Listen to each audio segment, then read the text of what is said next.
I am quitting my job. You will take care of us while I sort things out. My sister texted me on a random Tuesday morning. I stared at the screen typed back, not my responsibility, and calmly signed a contract for a new position overseas, starting Monday. Just 15 minutes later, my mother sent a voice memo that would end our family relationship forever. My name is Vivian, 34 years old, and I currently work as the Vice President of Global Logistics for a major pharmaceutical company. For years, I was the designated ATM for my family, the responsible one they could always bleed dry to fund their delusions of grandeur. Before I continue this story, let me know where you are watching from in the comments below. Hit like and subscribe if you have ever had to cut off toxic family members who viewed your success as their personal piggy bank. I was sitting in my corner office overlooking downtown Chicago when my phone buzzed with the message that finally broke the camel's back. It was from my younger sister, Chelsea. At 30 years old, Chelsea called herself a lifestyle influencer. In reality, her full-time job was maintaining an illusion of wealth on social media while drowning in credit card debt. The text was long, frantic, and dripping with her usual entitlement. I am quitting my brand partnerships today, she wrote. Trey just lost all our savings in a crypto crash. The market wiped him out completely. I need you to transfer $5,000 to my account by tomorrow and set up a monthly wire until I get things together. Help me out during this hard time, okay? I read the message 3 times, letting the sheer audacity of her demand wash over me. Trey, her 32-year-old husband, was a personal trainer who spent more time giving financial advice on the internet than actually training clients. He was an African-American man with a massive ego and a desperate need to appear wealthy, constantly boasting about his digital asset portfolio and luxury purchases. Now his imaginary empire had apparently crumbled, and Chelsea expected me to subsidize their lavish lifestyle without a second thought. My hands did not shake. I did not cry. After years of paying for their mistakes, the well of my empathy had finally run completely dry. I tapped the screen and typed a simple 4-word response. Not my responsibility, Chelsea. I set the phone face down on my mahogany desk and turned my attention back to the thick document resting on my leather blotter. It was an executive transfer agreement. My company was opening a new global hub in Zurich, Switzerland, and they had offered me the lead position. The contract included a full relocation package, a massive signing bonus, and a salary exactly double what I was making now. For 3 weeks, I had hesitated, feeling guilty about moving an ocean away from my family. Chelsea's text was the exact push I needed. I picked up my favorite silver pen, signed my name on the dotted line, and slid the contract into the outbound folder. I was leaving the country on Monday. Exactly 15 minutes after I replied to my sister, my phone lit up again. This time, it was a voice memo from my mother, Linda. She and my father, Richard, lived in a sprawling house in an upscale Chicago suburb, absolutely obsessed with maintaining their status at the local country club, despite drowning in silent debt. I pressed play, keeping the volume low. My mother's voice, shrill and trembling with manufactured panic, filled the quiet of my office. Vivian, how could you be so selfish and cold-blooded? She shrieked through the speaker. Your sister is having a mental breakdown. She is about to lose her home and you are sitting in your fancy office, hoarding your 6-figure salary. You are a terrible sister. We are having a family dinner tonight at 6 sharp. You will be here and we will figure out how you are going to fix this. Do not even think about making excuses. I listened to the recording twice. Her words were designed to trigger the deep-seated guilt they had installed in me since childhood. Growing up, whenever Chelsea failed a class, broke a rule, or wrecked a car, I was the one expected to clean up the mess. You are the older sister, Vivian, my father would say, adjusting his expensive golf shirt. You have to be the responsible one. Be the bigger person. Being the bigger person had cost me dearly. 3 years ago, when my parents were facing foreclosure because they chose to buy a luxury boat instead of paying their mortgage, I stepped in. I paid $60,000 to save their house. In exchange, they agreed to transfer the title of their smaller investment townhouse into my name. It was the only smart financial move I had made with them. But there was a catch. Chelsea and Trey had moved into that townhouse a year later, promising to pay rent. They never paid a single dime. I opened the banking application on my phone. The interface loaded, showing my primary checking account and the list of automated transfers I had set up. There it was. $2,500 scheduled to be withdrawn on the 1st of every month. I had been paying the mortgage, the property taxes, and the insurance on the townhouse where Chelsea and Trey lived rent-free for the past 2 years. I was literally paying for the roof over the heads of the people who were currently calling me a selfish failure. I thought about Trey posting pictures of his expensive watches online while I paid his heating bill. I thought about Chelsea buying designer bags while I paid the property taxes on the house she occupied. I thought about my mother demanding $5,000 a month, as if I were a limitless trust fund, rather than a woman who worked 70 hours a week to build a career from nothing. I tapped the recurring transfer. The screen prompted me with a warning. Are you sure you want to cancel this scheduled payment? Yes. I pressed confirm. The transfer disappeared from the list. Just like that, the financial lifeline I had extended to them for years was severed. The mortgage payment would bounce next week. The utility bills, which were linked to that same transfer, would go unpaid. Let Trey use his crypto expertise to figure out how to keep the lights on. I locked my phone and stood up, walking over to the floor-to-ceiling windows of my office. The city below was bustling with traffic, people rushing to their next obligations. I felt lighter than I had in a decade.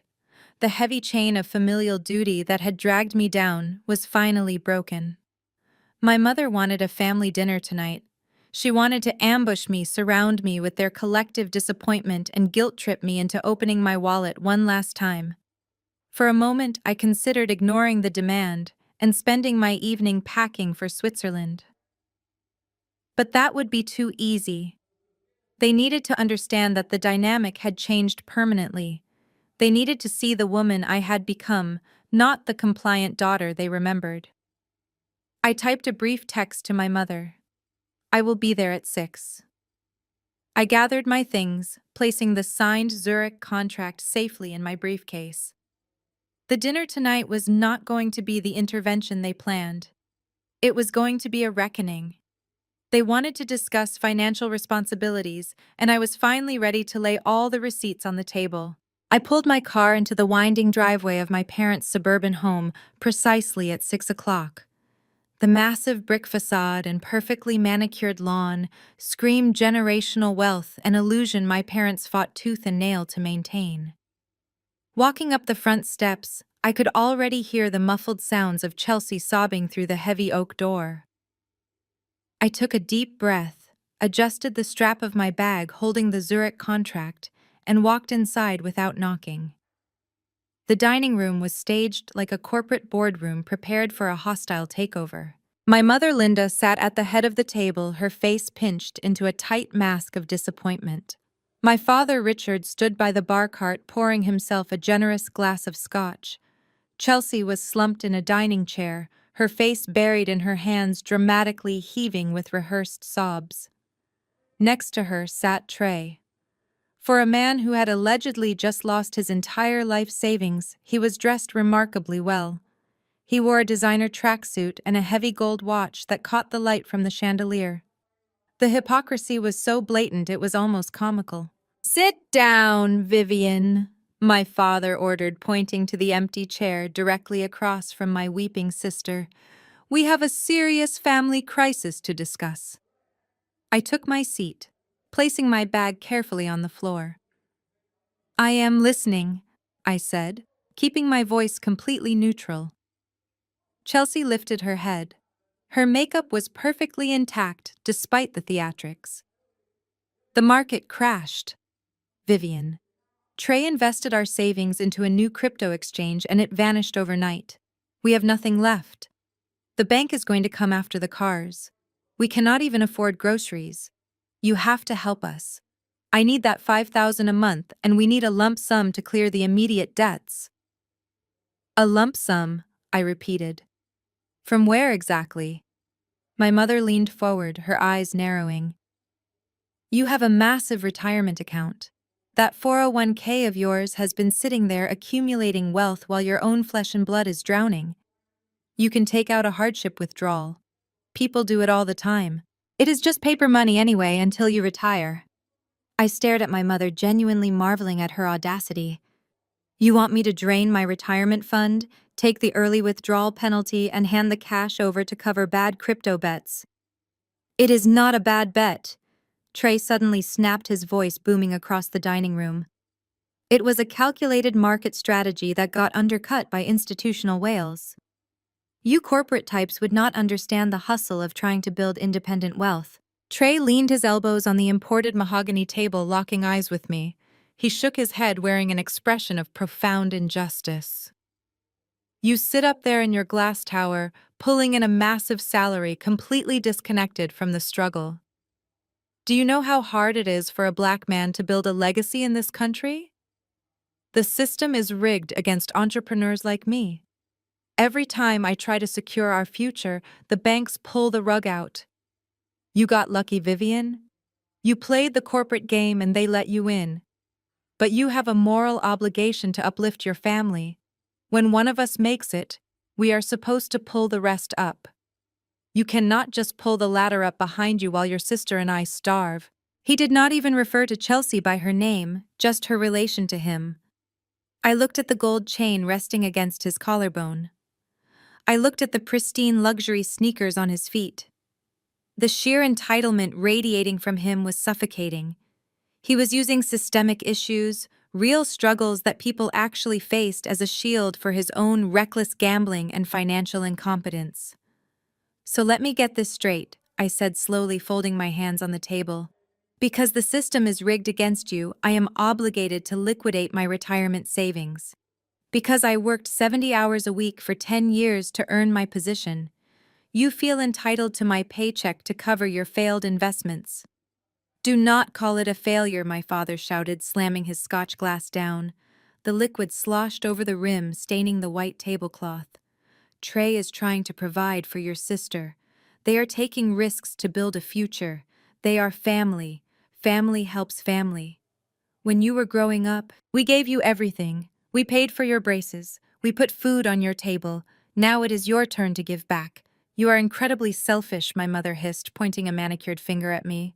Your sister is having a panic attack, and you are sitting there analyzing this like a spreadsheet. You lack basic human empathy. We are not asking you, Vivian. We are telling you. You will authorize the withdrawal tomorrow morning. You will set up the monthly transfer, or you are no longer a part of this family. Chelsea started crying louder, peeking through her fingers to see my reaction. Trey sat back in his chair, crossing his arms over his chest, looking incredibly satisfied. They truly believed they had cornered me. They thought bringing me into this house, surrounding me with their anger and their carefully constructed victimhood, would force me to surrender. My mother glared at me with absolute contempt, the same look she gave me whenever I brought home a grade she deemed unworthy. They thought the threat of being disowned, of losing my family, would break me into a million pieces. For 34 years, that threat had worked. It kept me docile. It kept me writing checks. It kept me playing the role of the silent, reliable bank account. They did not realize that the woman sitting across from them was no longer their obedient daughter. They did not realize I had already signed my exit strategy. I did not argue. I did not raise my voice. I simply reached down into the leather bag resting at my feet. The silence in the dining room grew heavy, thick with their anticipation. They thought I was reaching for my checkbook. My mother actually adjusted her posture, a triumphant little smirk threatening to break through her mask of maternal concern. Chelsea stopped her theatrical sniffling, peeking through her fingers to watch my hands.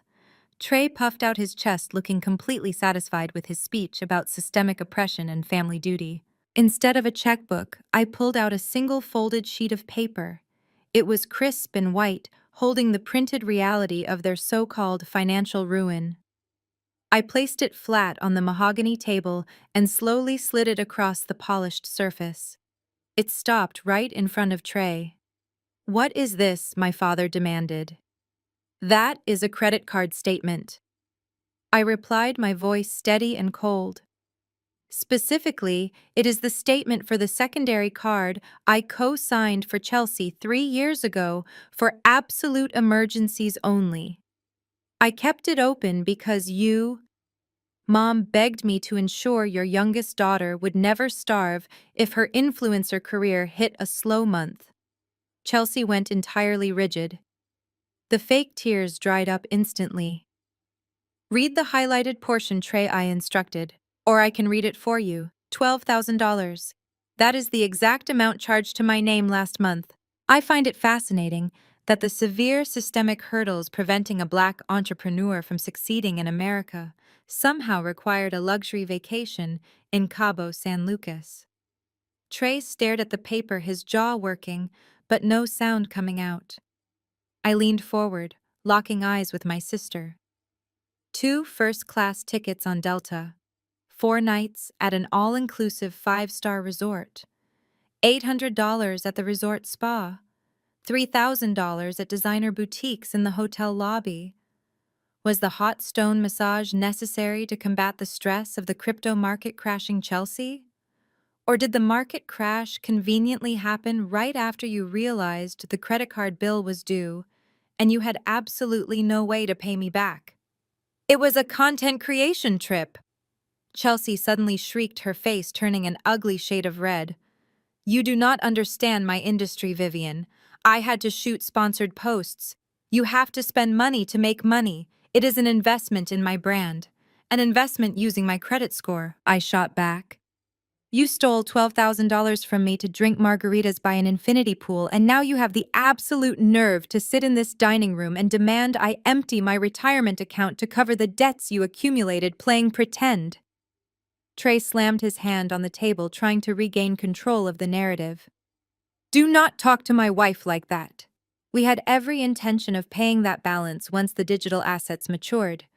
You are twisting a temporary cash flow problem into a character assassination. There is no cash flow, I stated simply. There is only my cash and your flow. And as of this morning, it is entirely cut off. I canceled the card. I also canceled the monthly automated transfer that pays the mortgage on the townhouse you are living in. You are both completely on your own. The room erupted. My mother gasped, clutching her chest as if she had been physically struck. Chelsea began a real, genuine wail of panic, but it was my father who reacted with terrifying, explosive anger. Richard stood up so fast his heavy wooden chair tipped backward and crashed onto the hardwood floor. His face turned a deep, dangerous crimson. The veins in his neck bulged against his stiff collar. He slammed both his fists down onto the dining table, making the fine china rattle. You ungrateful, insolent brat, he roared, the sound echoing off the high ceilings. You think you can just walk in here, disrespect your family, and cut off your own flesh and blood? You think you hold all the power because you wear a suit and sit in a corporate office? I did not flinch. I am not cutting off family. I am cutting off parasites. You will pay that credit card bill, my father shouted, spittle flying from his lips. And you will continue to pay for that townhouse. You do not have a choice in the matter. I stood up, matching his height across the table. I absolutely have a choice. It is my money and my property. A dark, malicious smile twisted my father's face. The anger in his eyes shifted into something much more calculated and ruthless. He laughed, a harsh, grating sound that made the hairs on my arms stand up. Your property, he mocked. You really think you are so much smarter than everyone else in this room. You are not walking away from this, Vivian. You are going to pay for everything because your name is already on the hook for a hell of a lot more than $12,000. My mother looked away suddenly, finding the wallpaper fascinating. A cold dread began to pool in my stomach. What did you do? I asked. My father leaned across the table, his voice dropping to a deadly, triumphant whisper. The townhouse you so graciously let your sister live in. I used it to secure a loan, $150,000 to be exact, a home equity line of credit. I stared at him, my mind racing to process the words. That is impossible. I am the sole owner on the deed. The bank would never authorize a loan without my physical signature and direct consent. They do when I have a power of attorney, he stated proudly. The air was sucked out of my lungs. 5 years ago, before a major surgery, I had signed a temporary medical and financial power of attorney over to my parents just in case something went wrong on the operating table. I had explicitly told them to destroy the document after I recovered. I kept the original copy. My father confessed, absolutely no shame in his voice. I am your father. I built the foundation for your success. When my investments took a slight downturn last quarter, I needed liquidity to maintain our club memberships and keep up appearances, so I took the equity out of your property. The funds are gone, Vivian. Spent. And the bank is expecting the first massive repayment next week. He pointed a finger directly at my face. You are the primary borrower on paper. If that loan defaults, your immaculate credit score is destroyed. Your background checks for your precious corporate jobs will flag you as a massive financial risk. So you see, you are going to empty your retirement account to pay Trey and Chelsea's debts. And you are going to pay my bank loan too. You are trapped. You belong to us. I stood perfectly still, in the center of the dining room. They had not just manipulated me, they had crossed the line into severe federal financial crimes. They had committed identity theft and bank fraud. My father stood there grinning, entirely confident that family loyalty and the fear of social ruin would force me to swallow this massive theft. He fundamentally misunderstood the woman I had become. The shock vanished entirely, replaced by a freezing absolute clarity. The gloves were officially off. I did not give them the satisfaction of a reaction. I did not scream. I did not cry. I picked up my leather bag from the floor and looked at the 4 people sitting around that mahogany table. They looked like a pack of wolves waiting for a wounded animal to bleed out. My father wore a smug, self-satisfied grin, convinced his masterstroke of financial abuse had secured his retirement and funded my sister's delusions. I stared at him with eyes as cold as a Chicago winter. "Enjoy the scotch, Dad," I said, turning on my heel. I walked out the heavy oak front door, the crisp night air hitting my face. My phone started ringing before I even started my car engine. It was my mother. I hit decline, put the vehicle in drive, and left my childhood home in the rearview mirror. I went back to my downtown apartment, poured a glass of wine, and slept for 8 solid hours. The panic they expected never came. Panic is for people without a plan. At 8 o'clock the next morning, I stood in the polished marble lobby of Chase Bank in downtown Chicago. Next to me was Miles, a ruthless real estate attorney I retained through my corporate network. Miles was the kind of lawyer who wore custom-tailored suits and viewed financial disputes as blood sports. I had forwarded him the details of my father's supposed maneuver at 2 in the morning. Miles had immediately secured an emergency meeting with the branch manager. We were ushered into a glass-walled office by a nervous-looking vice president of lending. I demanded the complete file for the home equity line of credit taken out against the townhouse I owned. The manager hesitated, citing privacy policies, but Miles slapped his briefcase onto the desk. He calmly explained that as the sole deed holder, denying me access to the loan origination documents would result in an immediate federal lawsuit against the institution. The manager quickly complied, printing a stack of paperwork thick enough to serve as a doorstop. Miles put on his reading glasses and began sifting through the pages with the precision of a surgeon. For 10 minutes, the only sound in the room was the crisp turning of paper. Suddenly, Miles stopped. A sharp, humorless chuckle escaped his lips. He slid a dense, text-heavy document across the desk toward me. "Look at the authorization page, Vivian," he instructed. I looked down at the highlighted section. It was the master loan agreement for $150,000. I scanned the paragraphs detailing the interest rates and repayment schedules, finally landing on the bottom of the page. There, sitting above the printed letters of my full legal name, was a signature in blue ink. It was not my signature. The loops were wrong, the slant was entirely off, and the pressure applied to the paper was heavy and erratic. It was a crude, desperate imitation of my handwriting. Next to the forged signature was a notary stamp belonging to a man I recognized as one of my father's old golfing buddies from the suburban country club. My father had not just signed my name, he had colluded with a corrupt notary to push the paperwork through the system. I looked up at Miles. "Where is the temporary power of attorney document from 5 years ago?" I asked. Miles leaned back in his chair, folding his arms. "There is no power of attorney in this file, Vivian. Banks tightened their regulations years ago regarding remote equity loans. They required a direct wet signature from the primary deed holder backed by a verified notary public. Your father did not use a legal loophole, he committed flat-out undeniable forgery." The bank manager turned a sickening shade of gray.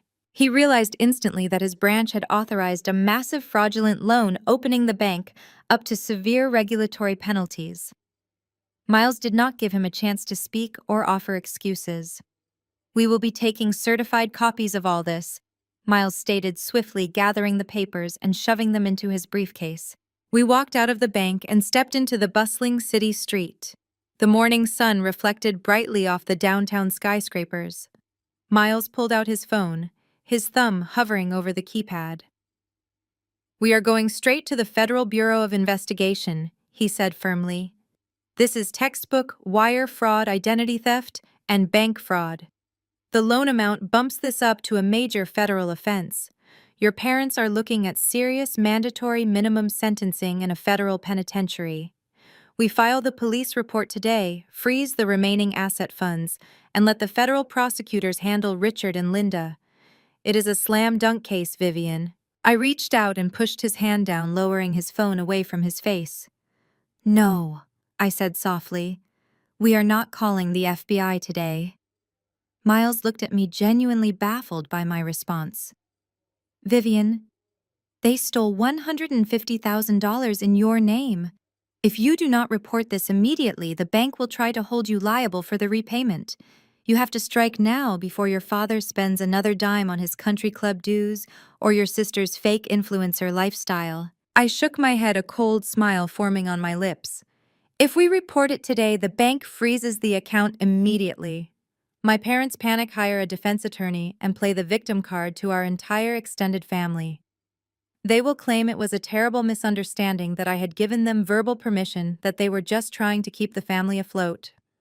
They will drag this out in civil court for years, draining my energy and my time.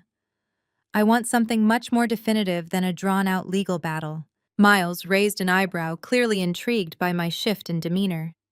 "What exactly do you want?" he asked, slipping his phone back into his jacket pocket. "I want to build a noose," I explained, looking at the morning traffic roaring past us. "My father was so incredibly proud of his little trap last night at dinner. He thought he had outsmarted me. He thought he possessed the ultimate leverage to force me into funding Trey and Chelsea's pathetic existence. But this forged signature changes the entire dynamic. This piece of paper is a loaded gun, and I am the only one with my finger on the trigger. If I pull it now, they get a lawyer and hide behind legal red tape. But if I let them hang themselves a little higher, if I let them believe they actually won their arrogance, we'll absolutely destroy them." I looked back at Miles, my plan fully forming in my mind. "I want you to draft an eviction notice for my sister. A strict 3-day notice to quit the premises due to lease violations. They have been running a commercial photography business out of a residential zone for her social media posts. Then I want you to prepare the wire fraud documentation, but keep it locked in your desk vault. We hold the federal charges directly over their heads when the timing is perfect. I want to watch their precious country club reputation shatter into a million unfixable pieces.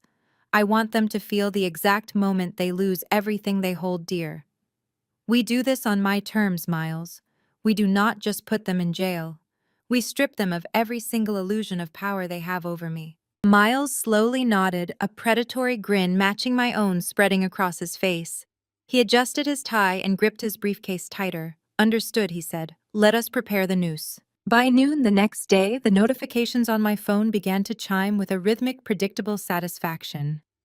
I was sitting at my desk reviewing the final transition protocols for my upcoming move to Zurich when the banking alerts started rolling across my screen. Transaction declined at an upscale boutique. Transaction declined at a luxury organic grocery store. Transaction declined at a high-end nail salon. Chelsea was apparently having a very busy afternoon attempting to swipe a piece of plastic that was now nothing more than a useless rectangle. I watched the alerts pop up one after another, imagining the rising panic on her perfectly contoured face as the cashiers handed the card back to her. She called me 5 times in the span of 10 minutes. I let every single call go to voicemail. 2 hours later, the nature of my notifications abruptly changed. It was no longer automated banking alerts. My social media applications started buzzing furiously. Friend requests from strangers, direct messages filled with vulgarities, and a sudden flood of comments on my professional networking profile. I opened my phone and tapped the Instagram application. The algorithm immediately served me exactly what I was looking for. Chelsea had gone live. I clicked on her broadcast, sitting back in my leather office chair to watch the performance. She was sitting in the living room of the townhouse, the very same townhouse I legally owned and paid the mortgage for.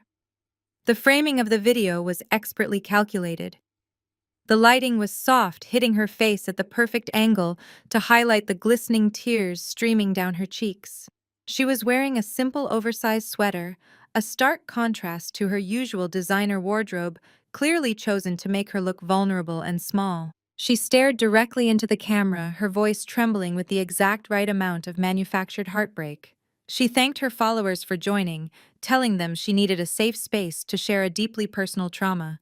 Then she launched into the most spectacular, fabricated narrative I had ever witnessed. "My sister has completely cut us off," Chelsea sobbed, wiping a tear away with the sleeve of her oversized sweater. "We are facing financial ruin, and instead of helping her own family, she froze our emergency funds and is trying to throw us out on the street. She is using her corporate wealth to crush us." I watched the viewer count climb. Hundreds of people were tuning in, dropping heart emojis and supportive comments. But Chelsea was not finished. She needed a villain, and simply calling me greedy was not going to generate the viral engagement she craved. She needed a social justice angle. She looked down, took a deep, shaky breath, and played her ultimate card. "I never wanted to say this publicly," Chelsea whispered, her voice cracking perfectly. "But my sister has never supported my marriage. She has always looked down on Trey. She hates that I married a black man who is trying to build his own independent business.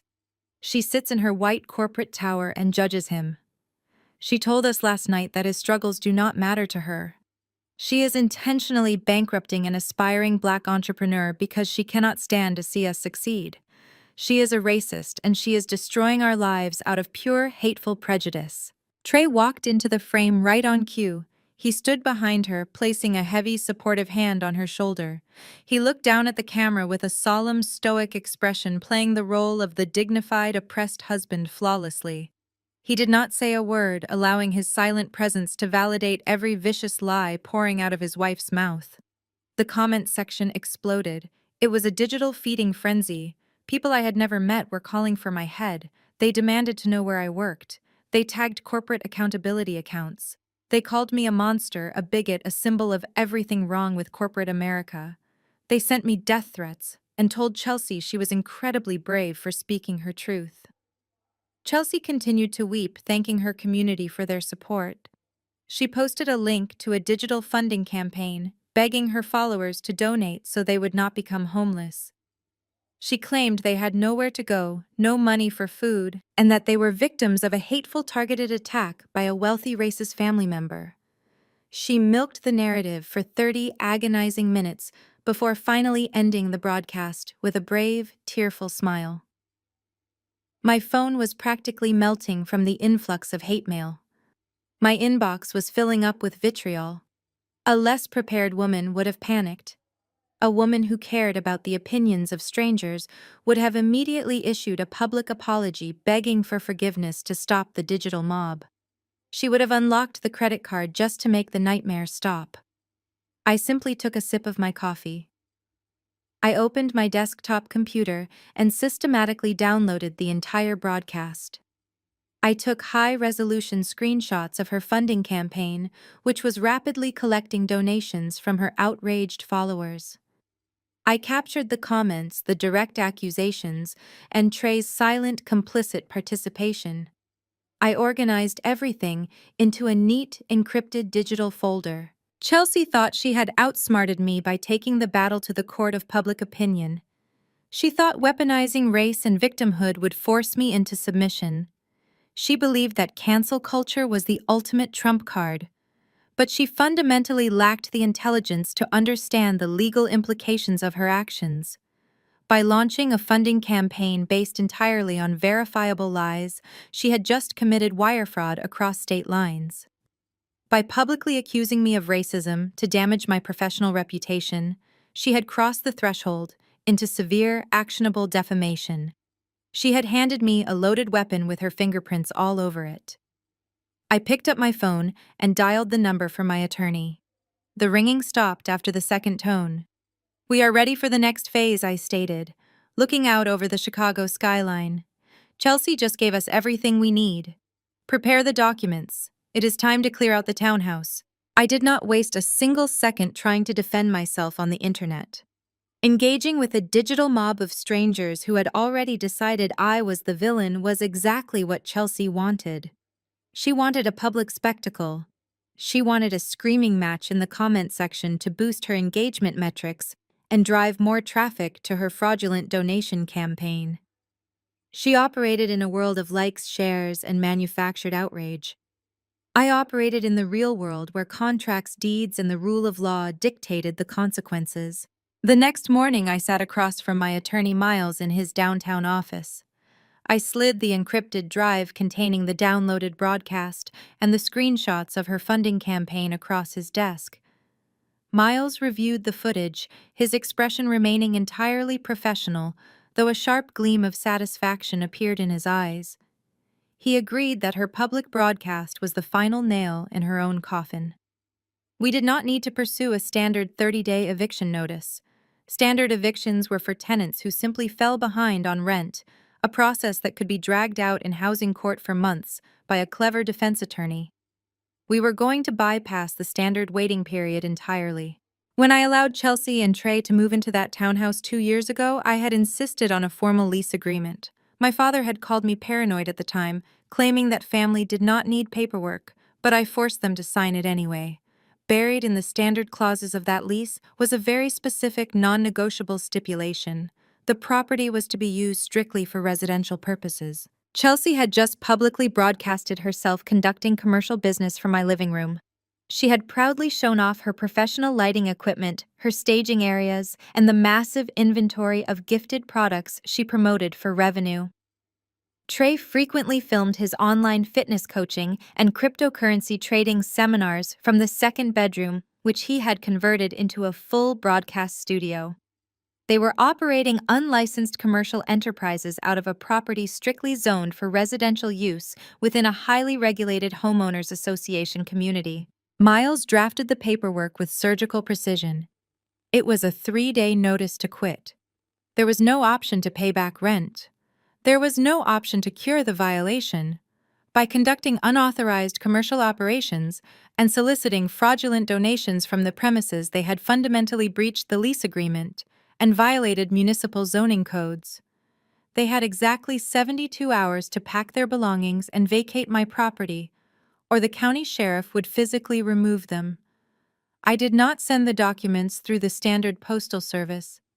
I paid a premium for a private process server, a towering retired police officer who specialized in high-conflict corporate deliveries. I wanted Chelsea to experience the absolute terror of the real world crashing through her digital fantasy. At exactly 2 o'clock in the afternoon, the notification pinged on my phone. The process server had successfully handed the legal documents directly to Chelsea at the front door. I pictured the exact moment her smug satisfaction evaporated, replaced by the freezing reality of a court-ordered mandate. It took less than 10 minutes for my phone to start ringing.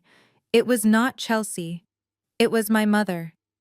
I was standing in my kitchen preparing a fresh cup of espresso.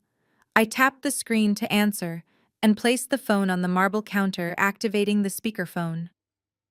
"You are a monster," my mother screamed, her voice distorting through the small speaker. "You are an absolute devil. How could you do this to your own sister? A 3-day eviction notice. You are throwing her and her husband out onto the street like stray dogs. You have no soul, Vivian. You are sick in the head." I calmly frothed the milk for my coffee, letting her scream until she had to pause for breath. "Are you finished?" I asked, my voice completely level. "You listen to me, you ungrateful wretch!" my father suddenly shouted, having clearly been listening on another extension. "You think a piece of paper scares us? You think you can just bully your family with expensive lawyers? We will fight this. I will hire the best defense attorney in Chicago. We will drag this out in housing court for a year, and you will bleed legal fees until you beg us to stop. You are not kicking them out." "Housing court is for tenants who miss a payment, Dad," I replied, pouring the espresso into my cup. "Chelsea and Trey are running an unlicensed commercial enterprise out of my residentially zoned property. They have broadcasted this illegal activity to thousands of people on the internet, inadvertently providing my attorney with time-stamped high-resolution evidence of their lease violation. The city imposes a daily fine for zoning violations, and my lease explicitly forbids commercial use. There is no judge in the state who will grant them a stay of execution. The 3-day notice is absolute." My father went silent. The blustering confidence vanished, replaced by the suffocating realization that I had trapped them in a corner of their own making. "She has nowhere to go, Vivian," my mother sobbed, trying to pivot from rage to emotional manipulation.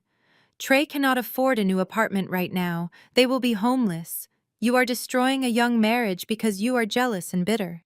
If you go through with this, you are dead to me. You are no longer my daughter." I took a slow sip of my coffee. The threat of losing her affection meant absolutely nothing to me anymore. "You and Dad have a massive 5-bedroom house in the suburbs," I pointed out. "Since you are so deeply concerned about their well-being, you can clear out one of your guest rooms. They can set up their ring lights and filming equipment in your living room. Let us see how long you tolerate Trey pacing around your house, complaining about systemic oppression while refusing to get a real job." "You are a vicious, hateful creature," my mother hissed. "I curse the day I gave birth to you. The clock is ticking," I said, ignoring her theatrics. "They have 72 hours to vacate the premises and hand over the keys.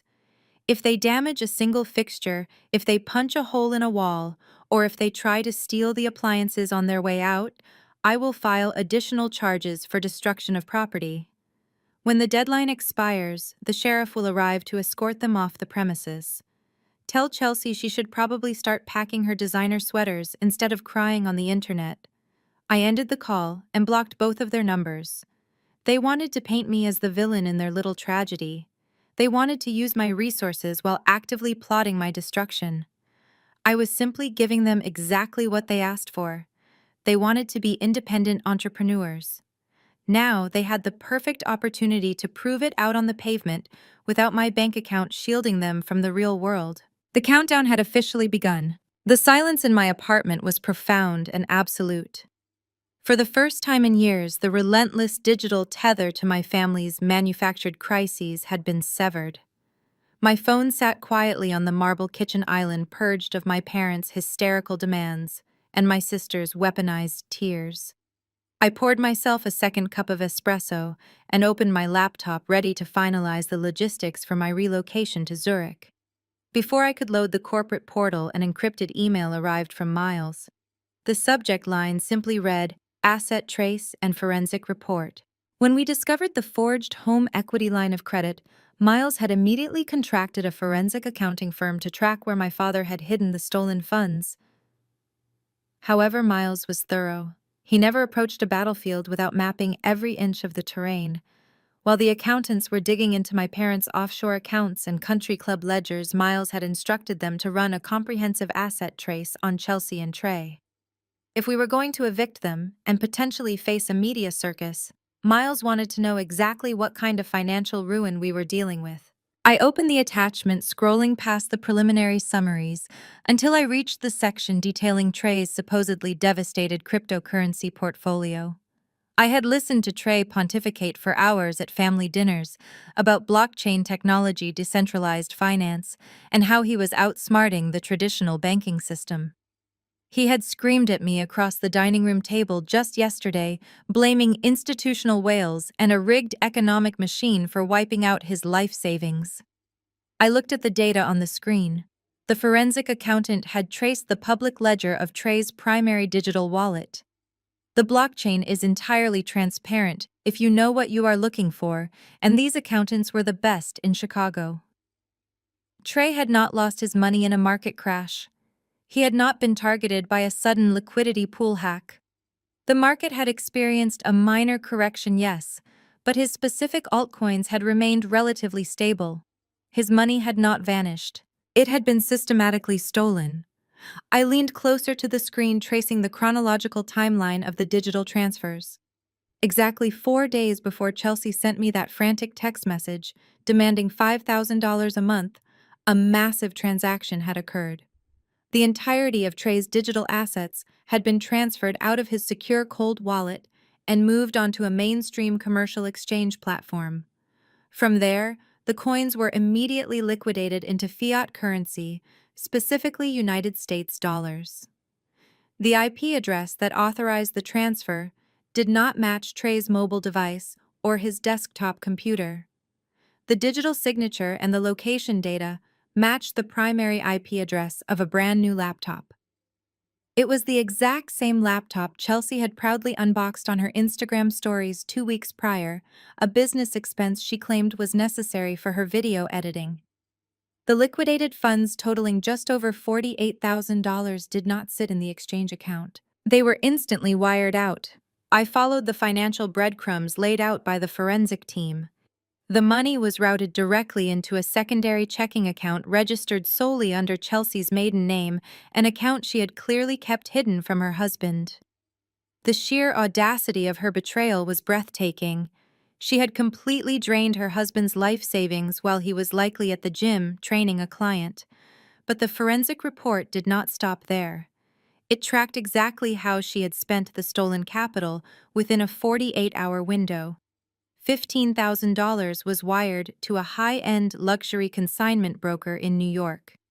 The invoice attached to the wire transfer listed a specific item: a pristine, lightly used Hermes Birkin bag in an exclusive shade of blue.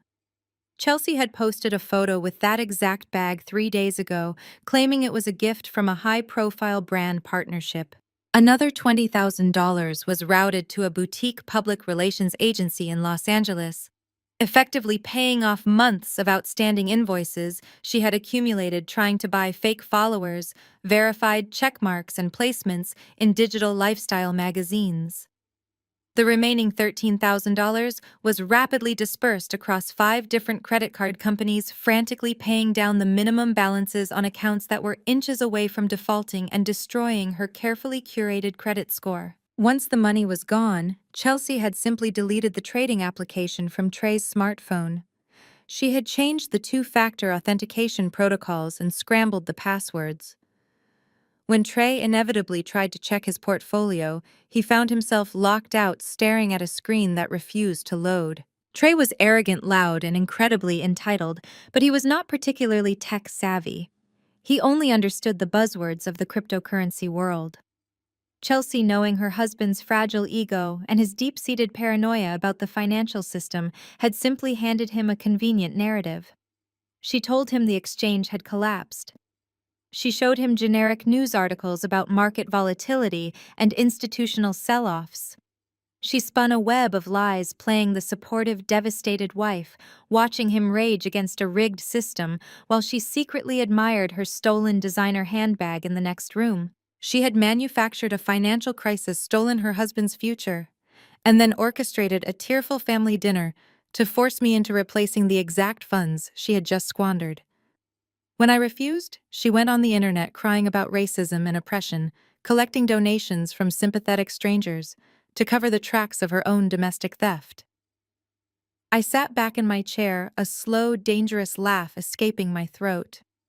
I had spent the last 2 days viewing Trey as a hostile enemy, a parasite actively trying to drain my resources. But staring at this forensic report, I realized Trey was not the mastermind. He was just a useful, loud idiot. He was a human shield that Chelsea had placed directly in my line of fire.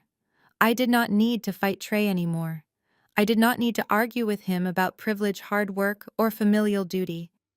I just needed to hand him the match and let him burn his own marriage to the ground. I downloaded the specific pages detailing the digital transfers, the IP address logs, and the luxury consignment invoice. I printed them out on the high-quality laser printer sitting in the corner of my home office. The pages were warm to the touch as I gathered them, aligning the edges perfectly. I slipped the documents into a sleek, unmarked black folder. Chelsea wanted a public spectacle. She wanted to play the victim and rally an audience. She was about to learn that the most destructive explosions do not happen on the internet. They happen behind closed doors, when the people you manipulate finally see the receipts. I placed the black folder on my entryway console table. I knew my family would not stay quiet.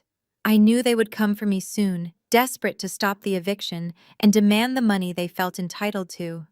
And when they arrived, I would be waiting for them, armed with the exact cost of my sister's deceit. Wednesday morning arrived with a bitter chill that seeped through the glass of my downtown apartment. My bags were partially packed, sitting in neat rows near the doorway. The black folder containing the forensic evidence against my sister rested exactly where I had left it on the console table. I was operating with absolute efficiency, clearing out the remnants of my life in Chicago to make way for the pristine future waiting for me in Switzerland. I poured my coffee, opened my laptop, and logged into my secure corporate network to check my itinerary. A high-priority notification flashed across my screen. It was not a routine logistical update or a meeting reminder. The sender was the Director of Human Resources for the European Division in Zurich. The subject line consisted of a single capitalized word requiring my immediate attention. I opened the message. The language was sterile, strictly professional, and entirely devastating. The email stated that the Zurich office had received a highly concerning anonymous telephone call originating from the United States late Tuesday evening. The caller claimed to have intimate knowledge of my financial operations as the Vice President of Global Logistics. The anonymous source explicitly accused me of systemic corporate fraud, alleging that I had been embezzling company funds and falsifying vendor invoices for the past 3 years to enrich myself. The Human Resources Director informed me that per corporate compliance protocols, my transfer contract was immediately suspended. A formal internal investigation was being launched, and if the allegations carried any weight, my employment would be terminated across all global branches. I sat perfectly still, staring at the glowing pixels on my screen. The coffee in my mug stopped steaming. For a fraction of a second, the sheer audacity of the sabotage stole my breath. It was a tactical strike aimed directly at my throat. I did not need a team of private investigators to figure out who had made that anonymous phone call. Richard and Linda were cornered. I had cut off their financial supply, locked down the credit cards, and issued a formal eviction notice to their precious golden child. I had laughed in their faces when they tried to use a fraudulently obtained home equity loan to extort me. They knew that by Monday I would be on a transatlantic flight entirely out of their reach and outside their jurisdiction. If I left the country, they would be left holding the bag for $150,000 in bank fraud, and Chelsea would be living on the street. They needed me trapped in Chicago. They needed my high corporate salary to bleed dry, and above all, they needed to strip away the financial independence that gave me the power to defy them. In their twisted country club minds, this was the perfect maneuver. If I lost my job, the Zurich transfer would be canceled. If I was investigated for embezzlement, I would be drowning in legal fees and unemployable in the corporate sector. I would be humiliated, destitute, and forced to crawl back to them for shelter. They actually believed that by burning my career to the ground, they could domesticate me. They wanted to break my legs, so I would have no choice but to lean on them. My father had always been a ruthless man when his status was threatened. He operated on the assumption that whoever struck the hardest, dirtiest blow would win the negotiation. He thought he was dealing with a frightened daughter who would panic at the sight of an internal investigation. He forgot that he was dealing with a woman who managed billion-dollar supply chains across 4 continents. I navigated global trade embargoes, hostile vendor takeovers, and international shipping crises before I even ate lunch. A petty anonymous phone call from a desperate boomer in the suburbs was not a crisis. It was merely a logistical error that required swift and absolute correction. They wanted to play a corporate game of chess. They had no idea I already owned the board. I did not reply to the Zurich email with a frantic defense or a tearful plea of innocence. Defensive behavior implies guilt. Instead, I leaned back in my chair and analyzed their sloppy execution. An anonymous phone call is inherently weak. It relies entirely on fear and protocol to cause damage. But corporate investigations in the pharmaceutical industry do not run on hearsay. They run on data. Every single invoice I approved, every vendor contract I signed, and every budget allocation I managed over the last 5 years was logged, tracked, and audited by independent financial software. I had never expensed so much as a cup of coffee without a corresponding receipt. My digital footprint within the company was immaculate. Furthermore, my parents were arrogant, but they were technologically illiterate. They likely used a household landline or a basic prepaid mobile phone to make the international call, assuming the word anonymous provided a magical shield of invisibility. They fundamentally misunderstood how corporate security infrastructure operates when dealing with international fraud allegations. I reached for my phone, entirely bypassing the Human Resources Department. When you are dealing with a threat to your livelihood, you do not talk to the administrators, you talk to the architects. I dialed the direct extension for the Chief Information Security Officer of my current branch in Chicago. He was a former cybersecurity analyst for the government, a man who viewed digital anomalies as personal insults. My parents thought they had effectively cut off my escape route. They thought they had chained me to a sinking ship so they could climb on my shoulders to stay afloat. But by dragging my employer into their domestic extortion scheme, they had elevated this from a family dispute to a matter of corporate sabotage. I looked at the black folder sitting on my entryway table. The ammunition against Trey and Chelsea was already loaded. Now Richard and Linda had willingly stepped into the crosshairs. I took a sip of my cold coffee, my mind calculating the exact trajectory of the retaliation. I was going to secure my flight to Zurich, and I was going to leave nothing but scorched earth behind me. I picked up my mobile device and bypassed the standard human resources channels entirely. When an external threat targets a senior executive, you do not talk to the administrators. You talk to the architects of the security system. I dialed the direct secure line for our Chief Information Security Officer. He was a former military intelligence analyst who viewed any breach of corporate protocol as a personal insult. I kept my voice devoid of any panic. "We have a situation," I stated the moment he answered the line. "Human Resources in Zurich just received an anonymous email attempting to trigger an embezzlement investigation against my credentials. The timing is a coordinated effort to sabotage my international transfer. I need you to pull the email headers and trace the origin IP address immediately. This is not a whistleblower. This is a targeted extortion attempt." He did not ask for a lengthy explanation. He asked for the raw data file of the email. Within 20 minutes, my secure inbox received a highly detailed encrypted geolocation report. The anonymous informant who had tried to burn my entire career to the ground had made a fatal amateur mistake. They had not used a virtual private network. They had not routed their connection through a secure proxy server to mask their digital footprint. They had simply created a burner email account and hit send while connected to their own residential wireless network. I opened the PDF report and stared at the geographic coordinates and the registered internet service provider details.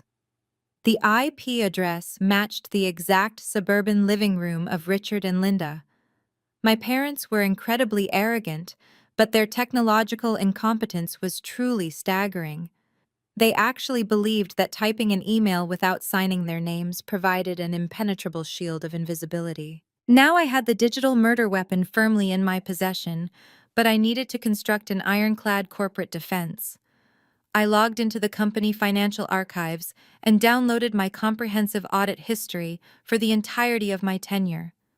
For 5 consecutive years, every single budget I managed had been subjected to rigorous, microscopic internal and external audits. Every vendor contract across the global supply chain, every resource allocation, and every expense report was flawless. I had managed portfolios worth tens of millions of dollars with a variance rate of absolute zero.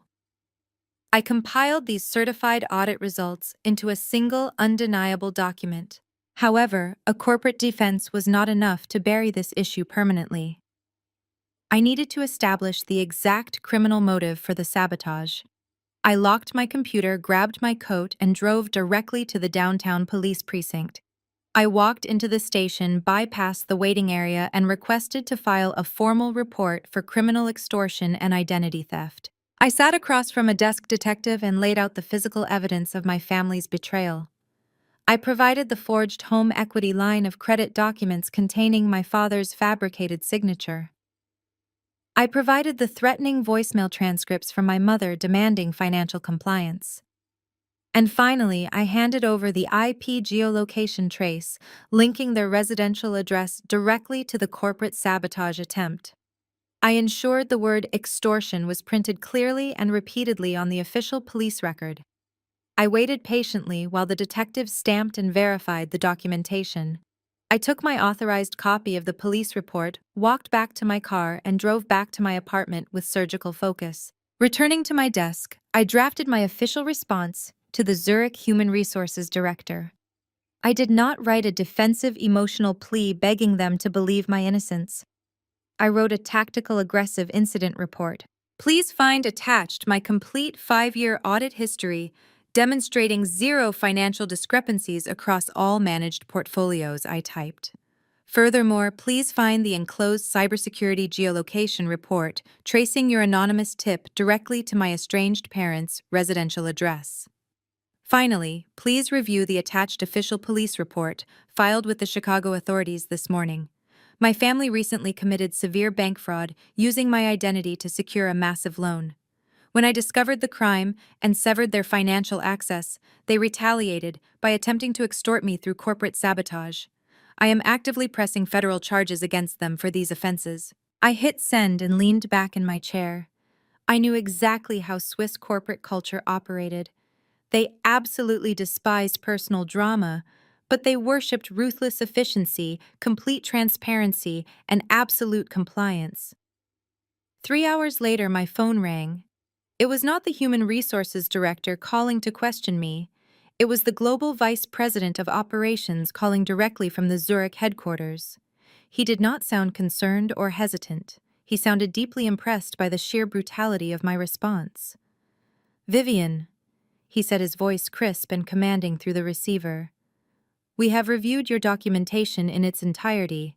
The internal investigation is officially closed as of this minute. Your audit records are immaculate, and your handling of this external threat is exactly the kind of ruthless risk management we require for the European supply chain." He paused, and when he spoke again, the weight of a multinational corporation was behind his words. "An attempt to extort one of our senior executives is considered a hostile act against this company. Your transfer contract remains entirely intact. Furthermore, we are assigning our retained corporate legal counsel in Chicago to assist you with the police investigation. Our corporate lawyers will ensure this extortion attempt is prosecuted to the fullest extent of the law. We protect our assets, Vivian, and you are a highly valued asset." The call ended, and an icy, absolute relief washed over me. My parents had tried to use my employer as a weapon to destroy my livelihood. Instead, they had just weaponized a multi-billion-dollar pharmaceutical corporation against themselves. I now had the full weight of a global legal team standing behind me, armed with verified police reports and undeniable digital forensics. Richard and Linda thought they were playing a petty game of family manipulation to keep me under their control. They had just initiated a catastrophic corporate war they could not possibly survive. Friday morning arrived with the crisp efficiency I had come to expect from my new life. I sat at my kitchen island with a fresh espresso, my laptop open to a series of distinct browser tabs. The corporate firestorm orchestrated by my parents had been entirely neutralized, replaced by the backing of a multinational legal team. Now it was time to address the domestic parasites who still believed they could occupy my property while actively plotting my ruin. Chelsea and Trey had 72 hours to vacate the townhouse. That clock was rapidly ticking down to zero. However, my lease agreement did not stipulate that I was obligated to provide a comfortable packing environment. For the past 2 years, I had maintained the utility accounts in my name, blindly paying for the climate-controlled comfort of my sister's influencer lifestyle and my brother-in-law's cryptocurrency trading cave. I clicked on the first tab, the local electrical provider. I navigated to the service management portal, typed in my authorization credentials, and selected the option to terminate service. A prompt asked me to select a date. I chose today, effective immediately. I clicked confirm. The screen refreshed, assuring me that a technician would remotely sever the grid connection to the townhouse within the hour. I moved to the second tab, the municipal water district. Another login, another authorization, another immediate termination of service. Let Chelsea try to maintain her flawless skincare routine and shoot her sponsored beauty tutorials without running water. Let Trey attempt his post-workout showers in a bone-dry bathroom. Finally, I accessed the natural gas provider and initiated the exact same protocol. The digital severance was swift, silent, and absolute. I was systematically freezing the bloodline of their fabricated existence. By noon, the townhouse would be nothing more than a dark, freezing brick box.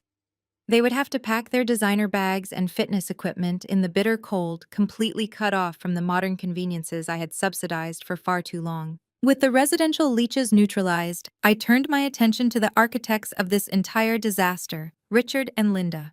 My parents had weaponized my corporate career because they believed my income was the only thing standing between them and social irrelevance. Their entire identity was tied to the local country club, an exclusive, wildly expensive suburban enclave where the elite gathered to compare stock portfolios and judge their neighbors. They spent their weekends sipping overpriced cocktails on manicured terraces, projecting an image of generational wealth that was completely hollow. What their high society friends did not know was that Richard and Linda could not actually afford the exorbitant monthly dues. 5 years ago, when their financial mismanagement first began to show cracks, my father had begged me to become the primary financial guarantor for their membership. He claimed it was just a temporary formality, a necessary requirement to bypass a credit check after a bad investment year. Like a dutiful daughter, I had signed the guarantor agreement and linked my secondary corporate card to the account. They reimbursed me at first, but slowly those reimbursements stopped, replaced by excuses and guilt trips. I opened a new tab and navigated directly to the private member portal of the country club. I entered my guarantor credentials and accessed the billing dashboard. The account showed thousands of dollars in pending charges for dining, golf cart rentals, and spa services from the past 3 weeks alone. I did not just remove my credit card from the payment profile.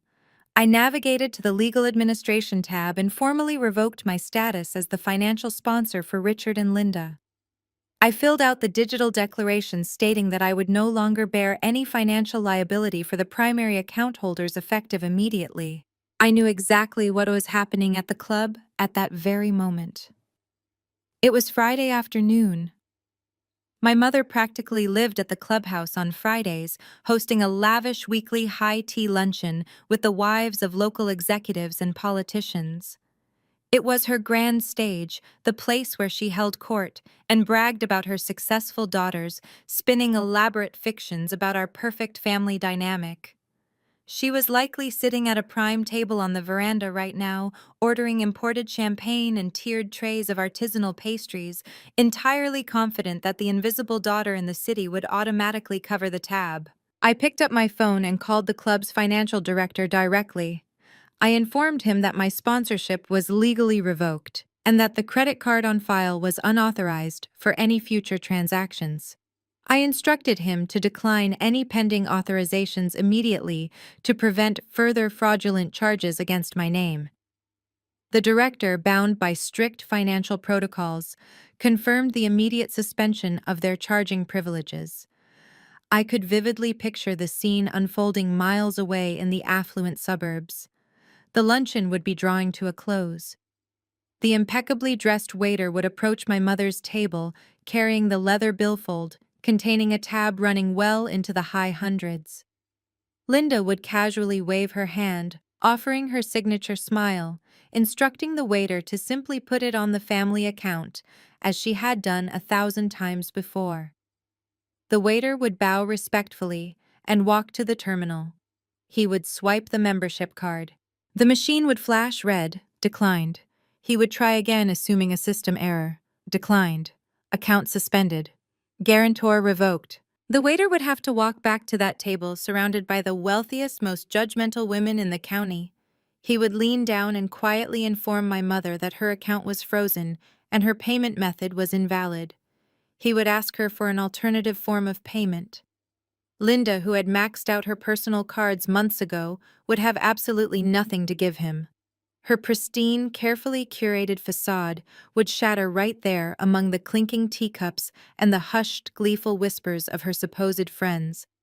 The social death she feared more than anything else in the world would be absolute, instantaneous, and entirely public. I closed my laptop, the silence in my apartment feeling like a standing ovation. The intercom in my apartment chimed with a sharp, urgent tone. It was precisely 4 o'clock in the afternoon. I was standing in my bedroom, carefully folding a silk blouse into my leather travel trunk, enjoying the absolute silence that had settled over my life. I pressed the communication button on the wall panel. The voice of David, the head concierge of my luxury high-rise building, filled the quiet room. He sounded deeply uncomfortable, his usual polished professionalism cracking under severe stress. He informed me that my family had bypassed the exterior security gate by tailgating another resident, and were currently staging a massive disruption in the main lobby.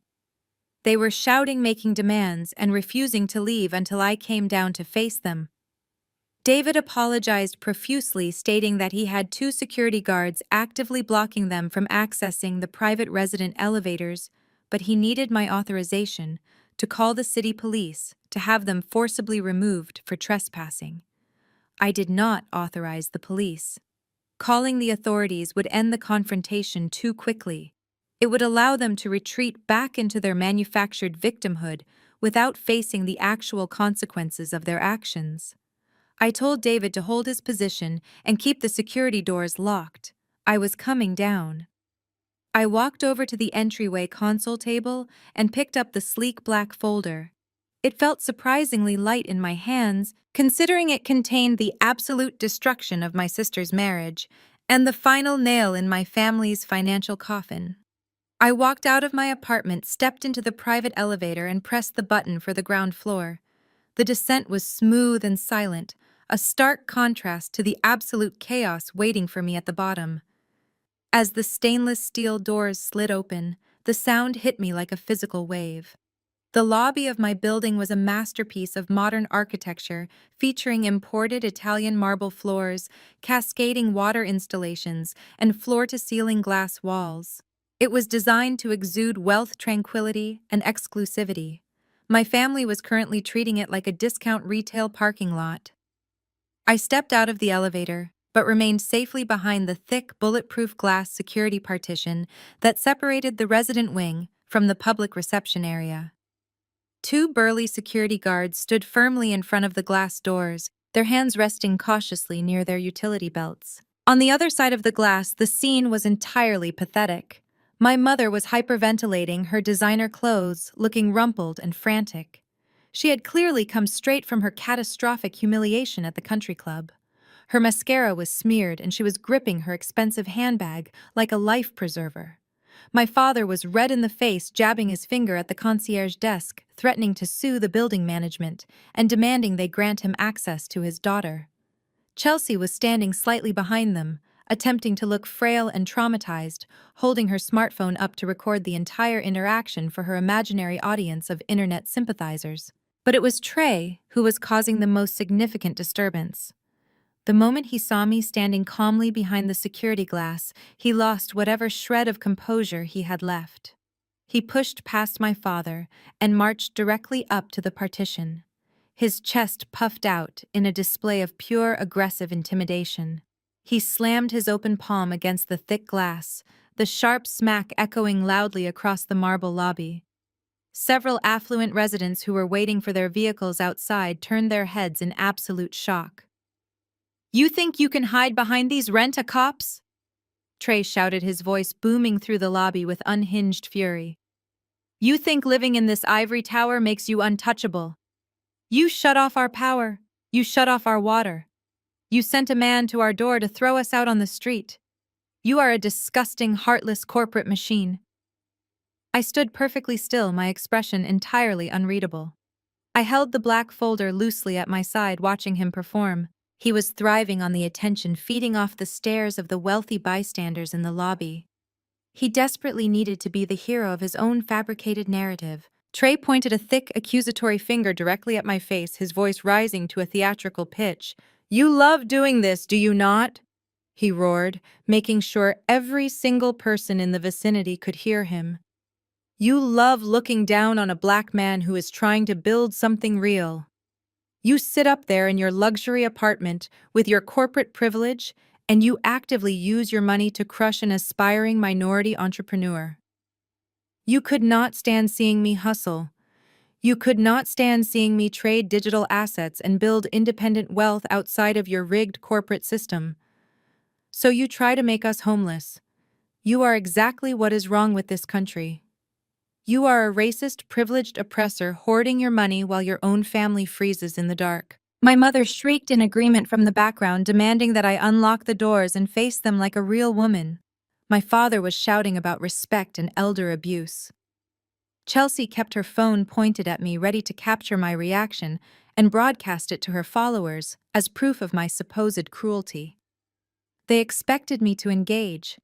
They expected me to defend myself against the allegations of racism and corporate greed. They wanted a screaming match. They wanted me to lose my temper to validate their anger, to give them the emotional reaction they so desperately craved. I did not give them a single word of defense. I did not care about the opinions of the horrified residents watching the spectacle. I simply looked at Trey. I looked at the heavy gold chain around his neck, the pristine designer tracksuit he was wearing, and the absolute conviction in his eyes. He genuinely believed his own lies. He genuinely believed that the market had stolen his money and that I was the villain kicking him while he was down. He was completely, entirely clueless about the viper standing directly behind him holding a smartphone. I turned my head slightly and made eye contact with David, the head of security. I gave him a single subtle nod. David keyed his security badge into the wall panel. The heavy magnetic locks on the glass partition disengaged with a solid metallic click. David pushed one of the heavy glass doors open, creating a gap just wide enough for me to pass through. I did not step out into the public lobby. I remained on my side of the threshold, maintaining my absolute physical and psychological dominance over the situation. The shouting abruptly stopped. The sudden, eerie silence in the lobby was deafening. My father lowered his hand. My mother stopped hyperventilating. Trey stood frozen, waiting for me to apologize, to back down, to beg for their forgiveness in front of the audience they had gathered. I slowly raised my hand and held the unmarked black folder out toward the gap in the glass doors. I looked directly into Trey's eyes, my voice slicing through the quiet lobby like a scalpel. "You want to talk about stolen wealth?" I said, the volume of my voice barely above a whisper, yet carrying enough weight to command the entire room. "You want to stand in my building and scream about oppressive systems and stolen futures? You want to know exactly where your cryptocurrency portfolio went, Trey?" I did not wait for his answer. I casually tossed the black folder through the narrow opening in the glass. It hit the polished marble floor with a heavy, satisfying slap, sliding exactly to the tips of Trey's expensive sneakers. I looked past him, locking eyes with Chelsea. Her face had instantly drained of all color. The smartphone in her hand trembled visibly. The fake tears were gone, replaced by stark, genuine terror. She knew exactly what was inside that folder. I shifted my gaze back to Trey, who was staring down at the black folder resting at his feet. "The system did not rob you, Trey," I stated with freezing, absolute certainty. "The call came from inside your own house. Pick it up, read page 3. I stepped backward, signaling to David. The security guard pulled the heavy glass door shut, the magnetic locks engaging instantly with a loud final thud. I turned my back on my family, holding my head high, and walked away without waiting to watch him open it. I did not immediately enter the elevator. I stood in the shadowed alcove of the resident corridor, perfectly positioned to watch the lobby through the reinforced glass panels. I wanted to witness the exact second the illusion broke. The heavy magnetic locks had sealed me safely away, leaving my family stranded in the public reception area, with the explosive device I had just handed them. Trace stared at the black folder resting on the pristine marble floor. For a long moment, nobody moved. My mother was still clutching her designer handbag, her chest heaving with manufactured outrage, waiting for Trey to resume his loud, aggressive performance. My father stood with his arms crossed, an impatient scowl on his face, expecting Trey to kick the folder away or tear it up in a show of masculine defiance. But Trey did not kick it. The absolute certainty in my voice had pierced through his inflated ego. He slowly bent down, his heavy gold chain dangling forward, and picked up the smooth black cardstock. "Do not read whatever garbage she printed out," my father barked, his voice muffled but audible through the thick glass partition. "She is just trying to manipulate you with corporate lies. She wants to distract us from the eviction." Trey ignored him. He flipped the cover open. I watched his eyes scan the first page. It was the executive summary from the forensic accounting firm outlining the scope of the digital asset trace.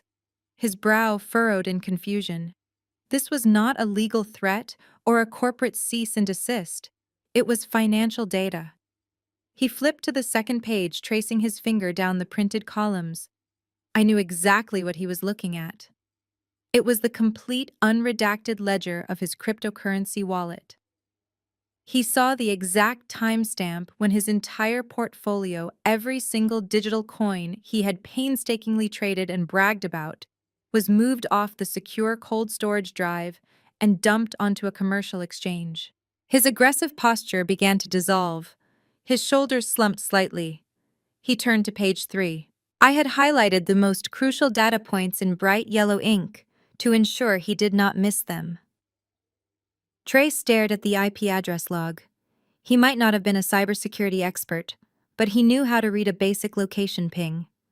The report clearly stated that the transfer was initiated from a brand new laptop connected to the wireless network inside the townhouse. He knew I had not been in that townhouse for 2 years. He knew he had been at the gym training a client during that exact hour. There was only one other person who had access to that network and a brand new laptop. Trey flipped to the next page, his breathing growing shallow and rapid. He was looking at the fiat currency wire transfer. He saw the sum of $48,000, his entire life savings, converted into cash and routed instantly to a secondary checking account. I watched his eyes track across the paper to the name registered on that destination account. It was not a hacker. It was not an institutional whale manipulating the market. The account was registered under a maiden name he knew intimately. My mother stepped closer to him, her patience wearing thin. "Trey, put that away and demand she come back out here. We are not leaving until she reverses the eviction." Trey did not hear her. He was entirely consumed by the black folder. He turned another page, and I watched the final piece of his fabricated reality crumble. He was staring at the luxury consignment invoice.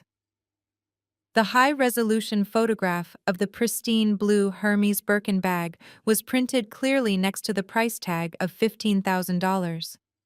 The shipping address on the invoice matched the townhouse. The recipient name was his wife. He flipped to the next page. A $20,000 wire transfer to a boutique public relations agency in Los Angeles, paying off months of delinquent invoices for fake followers and artificial social media engagement. He flipped again. Receipts for massive credit card payments wiping out balances that had been dangerously close to default. The man who had just spent 20 minutes screaming at me about systemic oppression, corporate greed, and stolen futures was now holding the undeniable proof that he had been robbed by his own spouse. The rigid, self-righteous anger that had fueled his entire tirade evaporated, replaced by a devastating hollow shock. His hands began to shake, the thick pages of the forensic report trembling in his grip. He had defended her. He had marched into this lobby ready to fight me to defend his wife's honor. He had believed her tears. He had believed her story about the market crashing. He had allowed her to use his genuine frustration as a shield for her domestic theft. Trey slowly lowered the black folder. He did not look at my father. He did not look at my mother. He turned his head with agonizing slowness and looked directly at Chelsea. Chelsea was standing exactly where she had been when I tossed the folder through the doors. Her smartphone, which she had been using to record my supposed cruelty just moments before, hung loosely in her hand. The camera lens was pointed at the floor. The fake performative tears she had utilized to rally her online audience were completely gone. Her face was a mask of absolute naked terror. She knew what was in those pages. She had recognized the logo of the forensic accounting firm printed on the cover. She saw the realization washing over her husband's face, and she knew instantly that there was no narrative she could spin to escape the data. The blockchain does not lie. Bank transfers do not lie. Luxury consignment invoices do not lie. Trey stared at her. The silence between them was explosive. He looked at the woman he had married, the woman he had just publicly defended against my eviction notice, and he saw a complete stranger. He saw a thief. He saw a parasite who had quietly drained his accounts while he slept beside her, all to fund an illusion on the internet. Chelsea opened her mouth, her voice a fragile, trembling whisper. Trey, I can explain. It was a temporary loan to myself to build my brand. I was going to put it back. The words were pathetic. They were the weak, desperate flailings of a cornered fraudster. Her carefully curated facade of victimhood shattered completely, raining down on the marble floor of the lobby. She had dragged him here to scream at me, knowing the entire time that the money he was fighting for was currently hanging on her shoulder in the form of a designer handbag. I did not need to stay for the rest of the show. The fuse was lit. The bomb was detonating exactly where I had placed it. I turned my back on the glass partition, pressed the button for the private resident elevator, and stepped inside as the doors glided open. I had delivered the truth. Now they could tear each other apart with it. I stepped out of the private elevator and walked directly into the vast, silent expanse of my apartment. The sleek, stainless steel espresso machine on the kitchen island hummed quietly, offering a stark contrast to the impending explosion 12 floors below. I did not rush. I took off my coat, poured myself a glass of sparkling water, and opened my laptop. As a premium tenant in the building, I had access to a secure digital portal that included a live high-definition feed of the main lobby to verify guests. I clicked on the camera icon just in time to watch the shockwave hit its absolute peak. The security feed was silent, but the body language broadcasting across my screen was deafening. Trey was no longer the imposing, righteous figure demanding justice against corporate oppression. The papers in his hand were trembling so violently that the black folder slipped from his grasp, hitting the polished marble floor. He looked at Chelsea. It was a look of pure, unadulterated revulsion.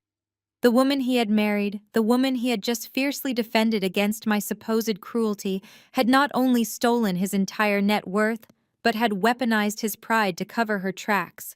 Chelsea reached out toward him, her hands pleating her mouth, moving in a frantic, desperate blur of excuses. I could not hear the exact words, but the panic radiating from her posture was unmistakable. She was trying to deploy her usual tactics. The victim routine, the manufactured tears, the frantic insistence that she only transferred the funds for their collective future. Trey violently swatted her hands away. The sheer force of his rejection made her stumble backward into my father. Richard stepped forward, putting a hand on Trey's chest, attempting to assert his patriarchal dominance and de-escalate the situation. It was a spectacular miscalculation. I watched Trey practically snarl in my father's face. The physical size difference was comical. Richard was an aging suburbanite used to intimidating waitstaff at his country club. Trey was a heavily muscled fitness trainer who had just realized his entire family by marriage viewed him as nothing more than a convenient disposable pawn. Trey pointed at the scattered forensic reports on the floor, then pointed a rigid finger directly at Richard and Linda. He was connecting the dots in real time. He finally understood that the sudden eviction notice, the frozen credit cards, and the frantic family dinner were not the actions of a jealous racist sister. They were the desperate flailing responses of a family of parasites who had run out of host to drain. He had been paraded into this lobby to fight their battles while they hid behind his misplaced anger.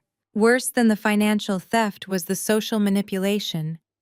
Chelsea had just spent an hour on the internet using his identity as a black man to garner sympathy, painting me as a corporate bigot trying to crush a minority entrepreneur. She had used his race as a literal prop for a fraudulent donation campaign, all while she was the one actively stealing his wealth to buy designer handbags. The realization of that profound, multi-layered betrayal was radiating from Trey like heat from a furnace. Chelsea dropped to her knees in the middle of the lobby, attempting to gather the scattered pages, as if hiding the ink would somehow erase the transaction history. She grabbed the leg of Trey's designer track pants, sobbing openly now. This was not the calculated aesthetic crying she performed on social media. This was the ugly, visceral panic of a narcissist whose mask had just been ripped off in public. Trey looked down at her. There was no sympathy left in his posture. He reached for his left hand. With a swift, aggressive motion, he stripped the gold wedding band off his finger. He did not hand it back to her gently. He did not place it on the concierge desk. He threw it directly at her face. The ring struck her shoulder and bounced across the Italian marble, rolling away into a far corner of the lobby, where a horrified bystander flinched. He pulled his smartphone from his pocket, his thumbs moving rapidly across the screen. He was ordering a ride-share vehicle. He was cutting his losses immediately. He took one massive step backward, putting physical distance between himself and the toxic wasteland of my family. He shouted something final at Chelsea. The aggressive posture, the sharp hand gestures, and the absolute disgust on his face made his intentions perfectly clear. He was not just leaving the building, he was leaving the marriage. I knew with absolute certainty that he was promising her a brutal, uncompromising divorce and a criminal lawsuit for grand theft. He was going to drag her through the legal system for every single cent she had stolen from his digital wallet. Trey turned his back on them. He did not look at the security guards. He did not look up at the cameras. He marched straight through the revolving glass doors and out into the fading Chicago daylight, leaving his wife crying on the floor of a building she was about to be legally evicted from. The aftermath was a masterpiece of domestic destruction. Chelsea was hyperventilating on the floor, her manicured hands clutching the forensic report detailing the Hermes bag and the fake public relations invoices. She turned her hysterical rage toward Richard and Linda. She was screaming at them, blaming them for the eviction, blaming them for the frozen funds, blaming them for the fact that her husband had just walked out the door and promised to press criminal charges. My mother, who had spent the last hour demanding respect and performing her wealthy matriarch routine, looked entirely defeated. She reached down to help Chelsea up, but Chelsea slapped her hands away, throwing a full-blown tantrum in the middle of the luxury lobby. The wealthy residents who had been watching the scene unfold from a safe distance were now openly staring, their expressions a mix of horror and profound judgment. Richard stood frozen, staring at the revolving door Trey had just exited. His master plan to intimidate me had backfired with catastrophic precision. He had brought an audience to watch my surrender, and instead he had provided front-row seats to the absolute financial and moral bankruptcy of his own household. The intercom on my wall chimed softly. I walked over and pressed the button. It was David, the head concierge. His voice was remarkably calm, though tinged with awe. "The gentleman has left the premises," ma'am, David reported smoothly. "The remaining individuals are currently gathering their belongings from the floor. Would you like me to have security escort them to their vehicles?" "Yes, David," I replied, taking a sip of my sparkling water. "Please ensure they do not linger on the property, and David, cancel any future access protocols for those individuals. They are permanently banned from the premises." I reached forward and closed my laptop, the screen going black. The performance was over. The human shield they had tried to use against me had just detonated in their faces, leaving them entirely exposed, completely broke, and completely alone. Friday morning dawned with the metallic gray light typical of a Chicago winter. My apartment was beautifully empty. The movers had already transported my primary belongings to international shipping containers, leaving only my luggage and my laptop on the kitchen island. My flight to Zurich was scheduled for the upcoming weekend. The air in the room was completely still. But miles away in the manicured, status-obsessed suburbs, a Category 5 hurricane was currently touching down on my parents' front lawn. Miles, my attorney, had not been idle while I was handling the lobby confrontation. He had spent Thursday finalizing the documentation with the federal prosecutor's office. When you commit identity theft to secure a $150,000 home equity line of credit, you cross a significant legal threshold. But when you move those illicit funds across banking institutions, using digital networks, you trigger a specific, devastating federal statute. Wire fraud. At exactly 8 o'clock in the morning, two vehicles pulled into the circular driveway of Richard and Linda's sprawling suburban estate. They were not delivering country club invitations or luxury catalog magazines. They were federal process servers accompanied by local law enforcement officers acting on a federal warrant for asset freezing and formal indictment notification. I imagined my father in his silk bathrobe walking to the heavy oak door with his morning coffee, entirely unprepared for the reality check waiting on his porch. I imagined the color draining from his face as a man in a dark suit handed him a thick stack of legal documents bearing the seal of the United States District Court. The charges were listed in stark, unforgiving black ink: aggravated identity theft, forgery, bank fraud, wire fraud. They had assumed my threat of legal action was merely a negotiation tactic. They thought our family dynamic, the decades of me yielding to their authority, would ultimately protect them from actual consequences. They believed that because I shared their last name, I would absorb the financial damage of their $150,000 theft to protect the family reputation. They never comprehended that the moment they forged my signature, they crossed a line that could never be uncrossed. The moment they attempted to use my employer against me, they ceased being my parents and became active hostile liabilities that needed to be permanently neutralized.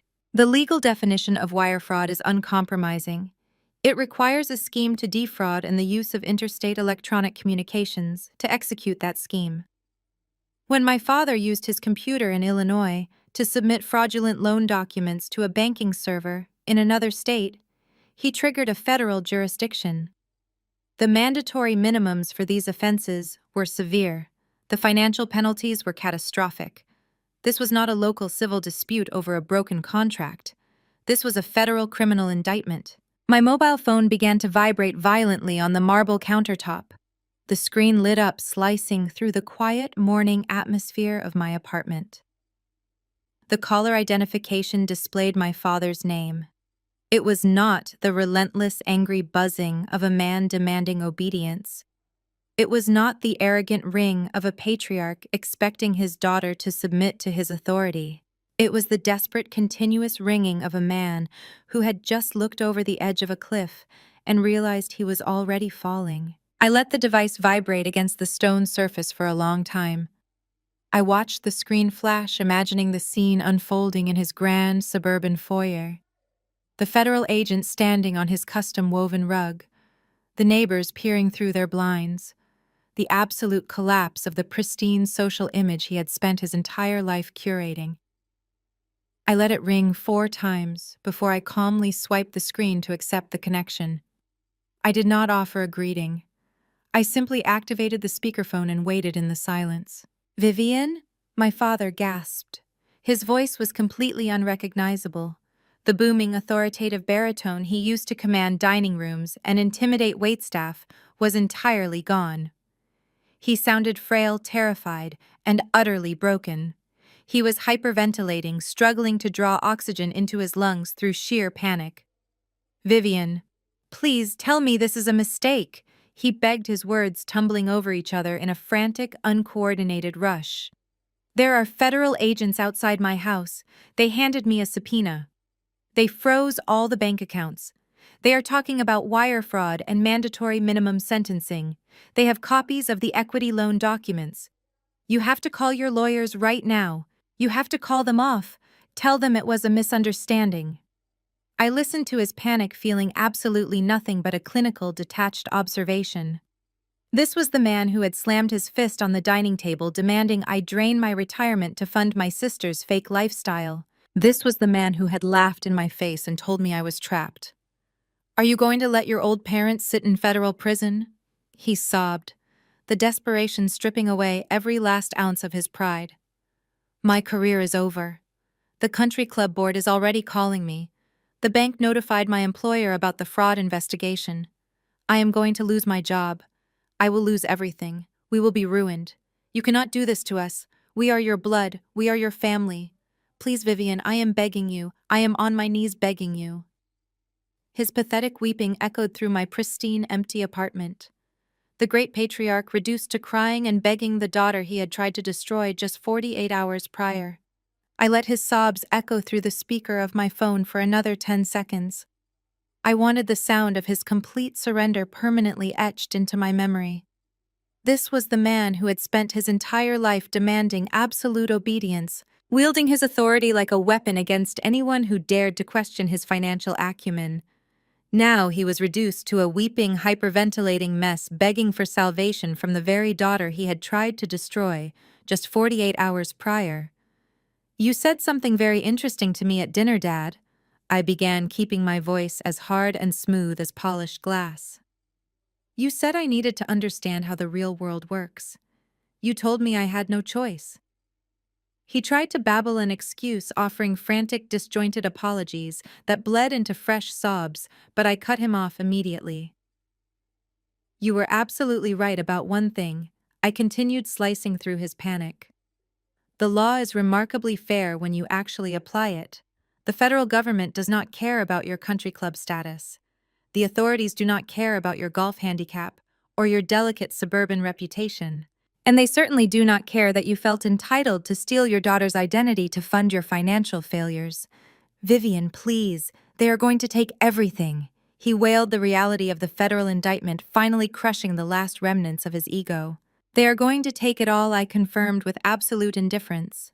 "Your job right now is not to beg me for mercy. Your job is to call a real estate broker today. You need to list that massive, overpriced suburban estate you are currently standing in. You need to sell it immediately, liquidate whatever pathetic amount of equity you actually have left, and pay back the bank the $150,000 you stole.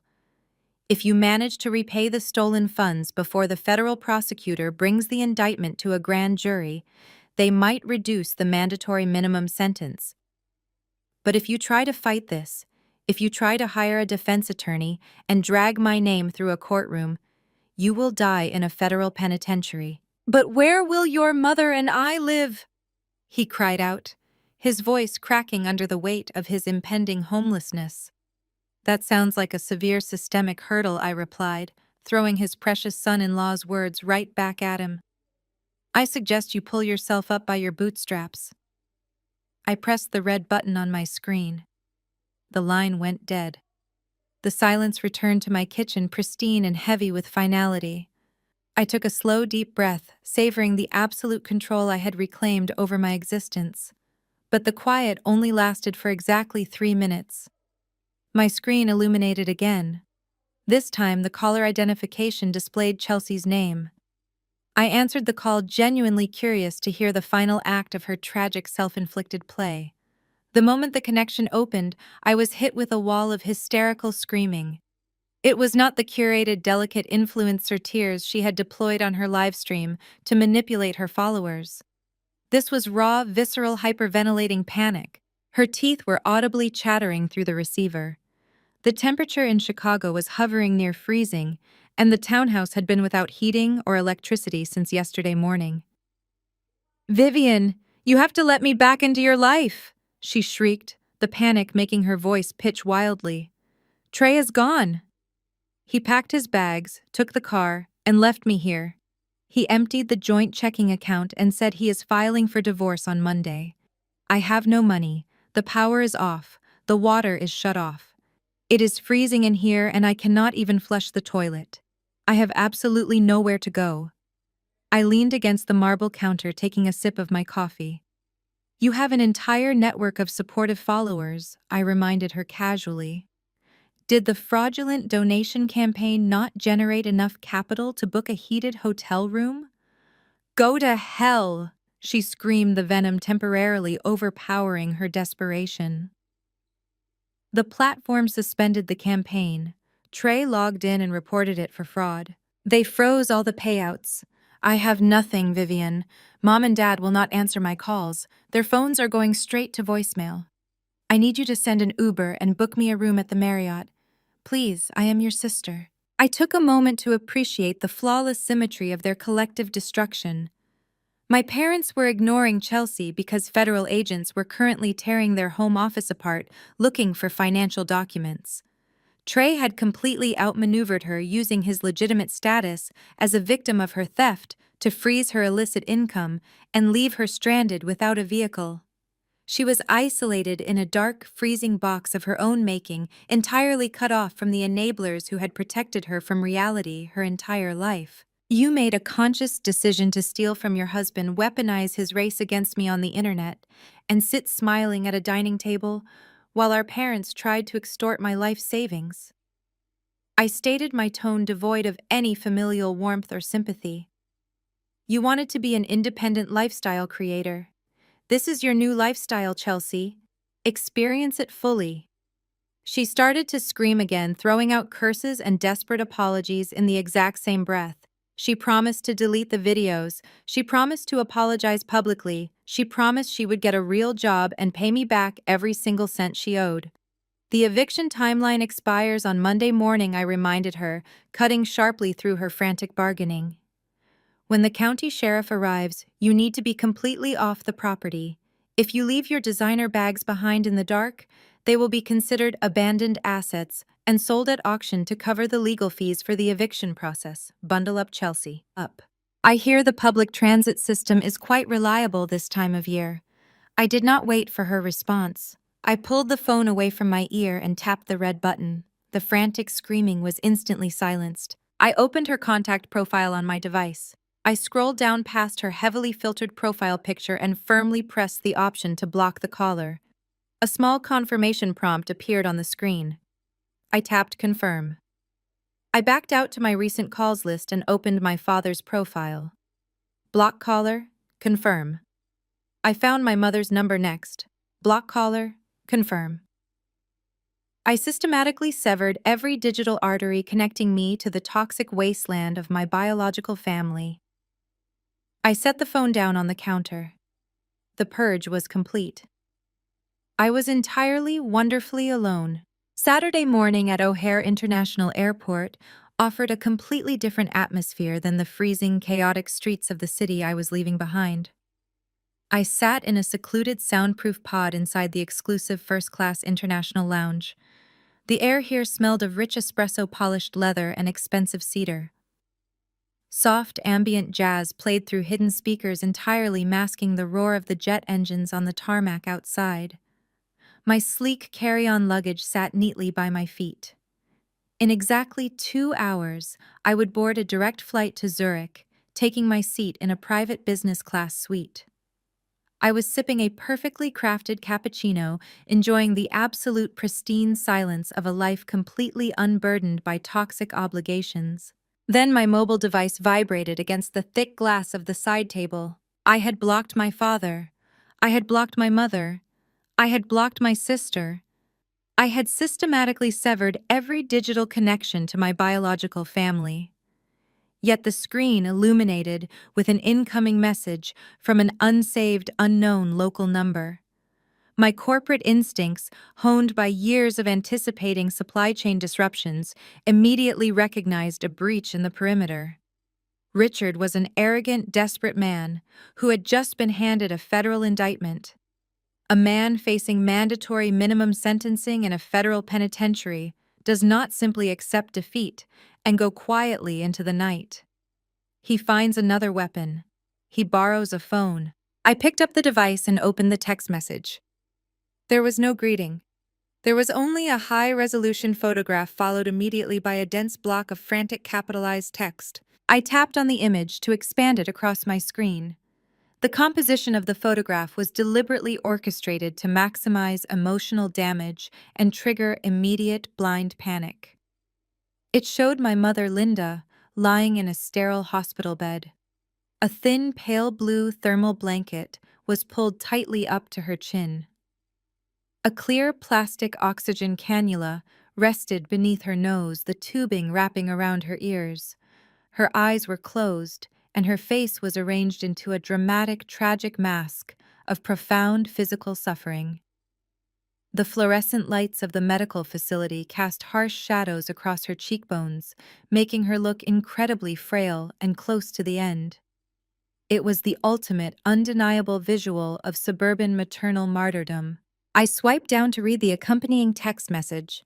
It dripped with the exact brand of venomous emotional extortion my father had perfected over 40 years of marriage. Your mother just suffered a massive cardiac event, the message read. She collapsed on the floor of the hallway right after those federal agents tore our house apart looking for your documents. You did this to her, Vivian. You put her in this hospital bed with your vicious, hateful lawsuit. If she dies today, you are a murderer. You are a cold-blooded killer. You need to call your ruthless lawyers right now and drop this entire federal case. Call off the investigation before it is too late. Get to the emergency room at Memorial Hospital immediately. Fix what you broke before you kill your own mother. I stared at the glowing screen. I took a slow, deliberate breath, letting the crisp, climate-controlled air of the airport lounge fill my lungs. I did not drop my coffee cup. My heart rate did not spike. I did not feel the familiar suffocating wave of guilt and terror that had controlled my every action since childhood. Decades ago, this exact image would have paralyzed me. A younger, deeply conditioned version of myself would have grabbed her luggage, abandoned the international flight, and sprinted through the airport terminal in a blind panic. I would have drained my bank account, sacrificed my promotion, and signed whatever legal waivers my father demanded just to ensure my mother survived. They had spent my entire life training me to be the emotional and financial shock absorber for their manufactured crises. But I was no longer that frightened, compliant girl. I was a corporate executive who handled global crises with surgical precision. I did not react to emotional blackmail. I analyzed the data presented to me. I zoomed in on the photograph of my mother lying in the hospital bed. I scrutinized the pixels with cold, detached logic. The resolution was quite good, revealing several fascinating inconsistencies. First, I noted the perfectly applied smudge-proof mascara on her eyelashes and the distinct shade of coral blush still resting on her cheekbones. A woman who had just suffered a massive, catastrophic cardiac event on her hallway floor does not arrive at the triage bay with an immaculate, fully intact face of makeup. Next, I examined the medical equipment visible in the background of the frame. The oxygen cannula resting beneath her nose was positioned slightly askew, clearly not secured by a medical professional. Furthermore, the electronic vital sign monitor glowing softly behind her shoulder did not display the chaotic, alarming metrics of a failing heart. It displayed a perfectly steady, entirely normal sinus rhythm. Her blood pressure was optimal. Her oxygen saturation was flawless. This was not the cardiac intensive care unit. This was a standard low-priority emergency room holding bay. The realization washed over me cold and absolute. They were backed into a corner by the Department of Justice. The bank fraud evidence was airtight. The wire fraud indictment carried severe, unavoidable consequences. Richard knew he could not bully a federal prosecutor. He knew he could not bribe his way out of an identity theft charge, so he defaulted to the only manipulative tactic he had left.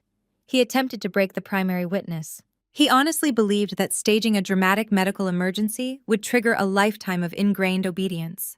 He expected me to rush to that hospital weeping and begging for forgiveness at her bedside, ready to retract my statements to the authorities, to alleviate my manufactured guilt. He wanted me to believe that holding them accountable for stealing $150,000 was somehow an act of murder. It was the final, pathetic gasp of a dying parasitic organism trying desperately to reattach itself to the host. I lowered the phone and took another sip of my cappuccino. The taste was rich, bitter, and incredibly satisfying.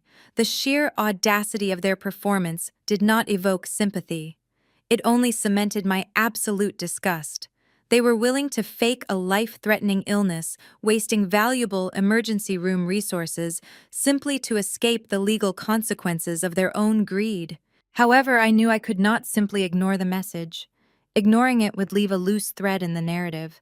A loose thread would allow Richard to control the story, giving him the opportunity to tell our entire extended family and his remaining country club associates that I had heartlessly abandoned my dying mother to board a luxury flight to Europe. I needed definitive, irrefutable proof to shatter this final illusion. I needed to expose the performance so thoroughly that they could never weaponize their health against me again. I set my coffee cup down on the glass table and opened the web browser on my laptop. I typed in the name of the medical facility clearly visible on the whiteboard in the background of the photograph. I was going to verify this catastrophic cardiac diagnosis. I was not going to make this inquiry as a frightened, grieving daughter.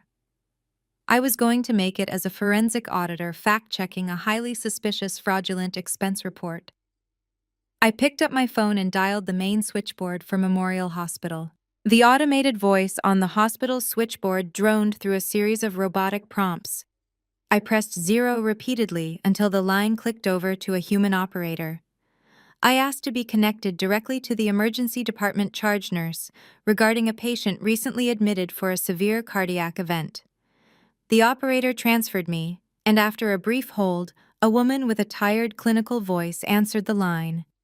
I stated my full legal name and identified myself as Linda's eldest daughter and primary emergency contact, a designation they had forced me to sign years ago so I could handle their medical billing. I kept my tone perfectly level, mirroring the detached efficiency of a corporate auditor, requesting a quarterly expense report. I was just notified by my father that my mother suffered a massive heart attack and is currently in critical condition.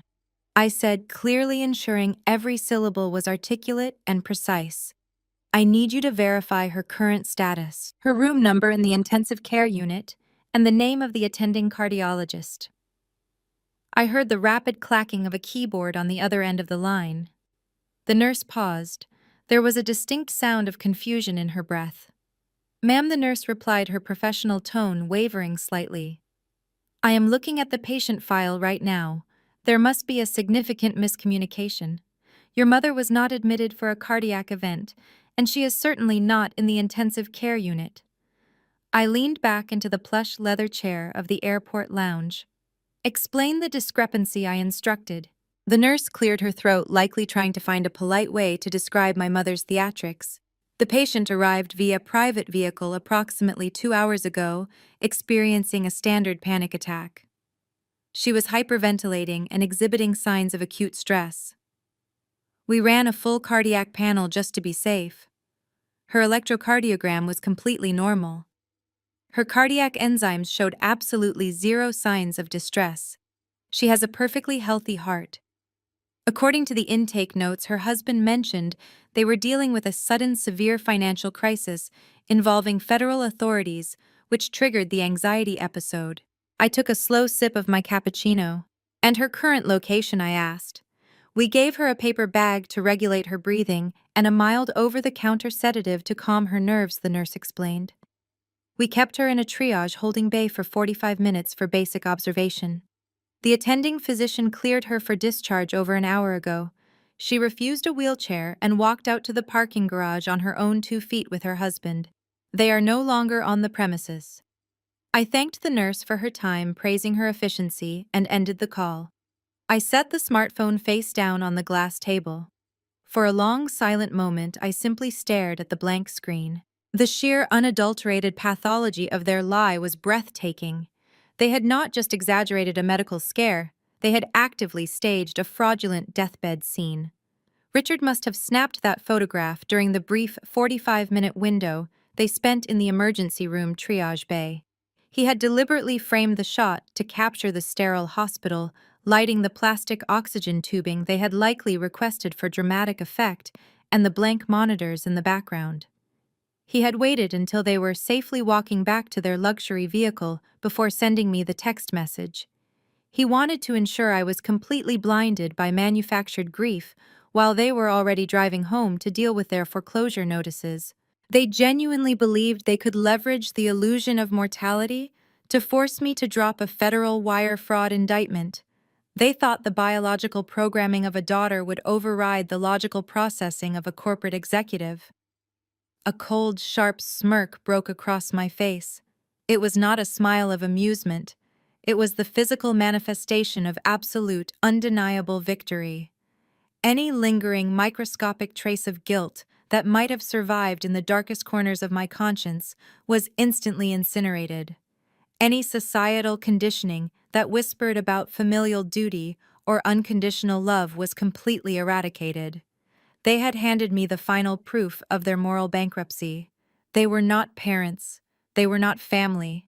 They were cornered predators, willing to fake a fatal illness to escape the financial prison they had built for themselves. I did not feel sadness. I did not feel betrayal. I felt an overwhelming euphoric sense of liberation. The invisible chains were gone. The emotional blackmail had entirely lost its currency. I unclasped the latch on my leather briefcase and pulled out my silver laptop. I placed it squarely on the table in front of me. The sleek metal felt cool and solid beneath my fingertips. I opened the lid, the screen illuminating my face with a bright, sterile glow. The airport terminal around me faded away. The ambient jazz music of the lounge became white noise. I was operating in a state of pure, unrestricted focus. I connected to the secure, encrypted wireless network of the first-class lounge.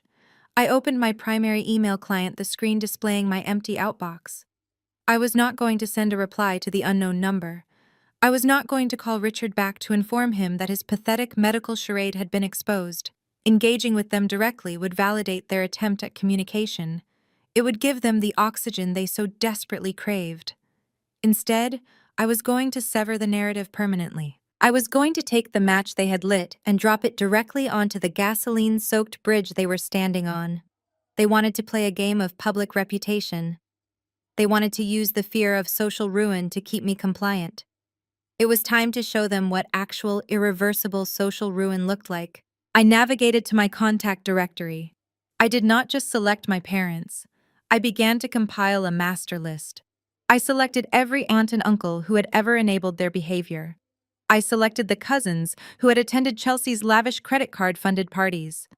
I scrolled through the archived lists of my parents' high society associates. I added the email addresses of the country club board members, the local suburban politicians my father golfed with, and the affluent neighbors who lived on their manicured street.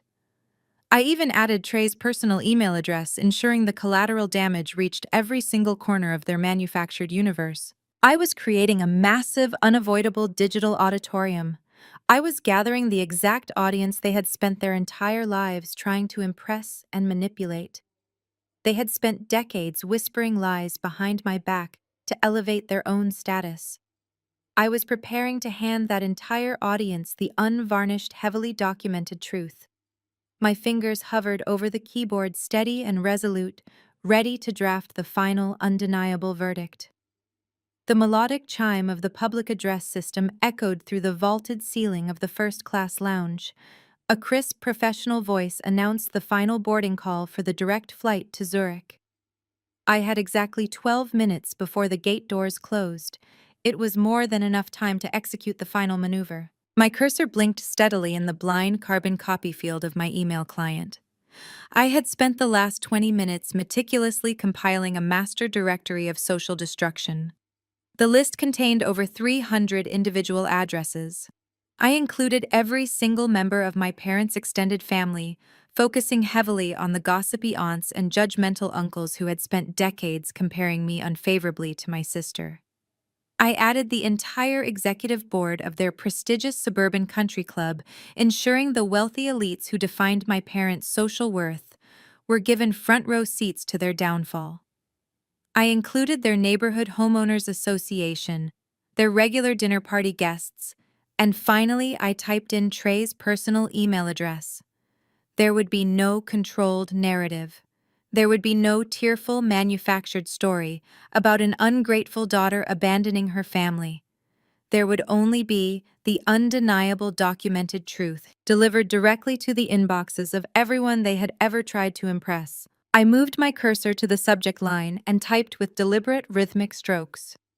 A final update regarding the family estate and pending federal legal actions. I began the body of the email without a polite greeting. I did not soften the blow with pleasantries.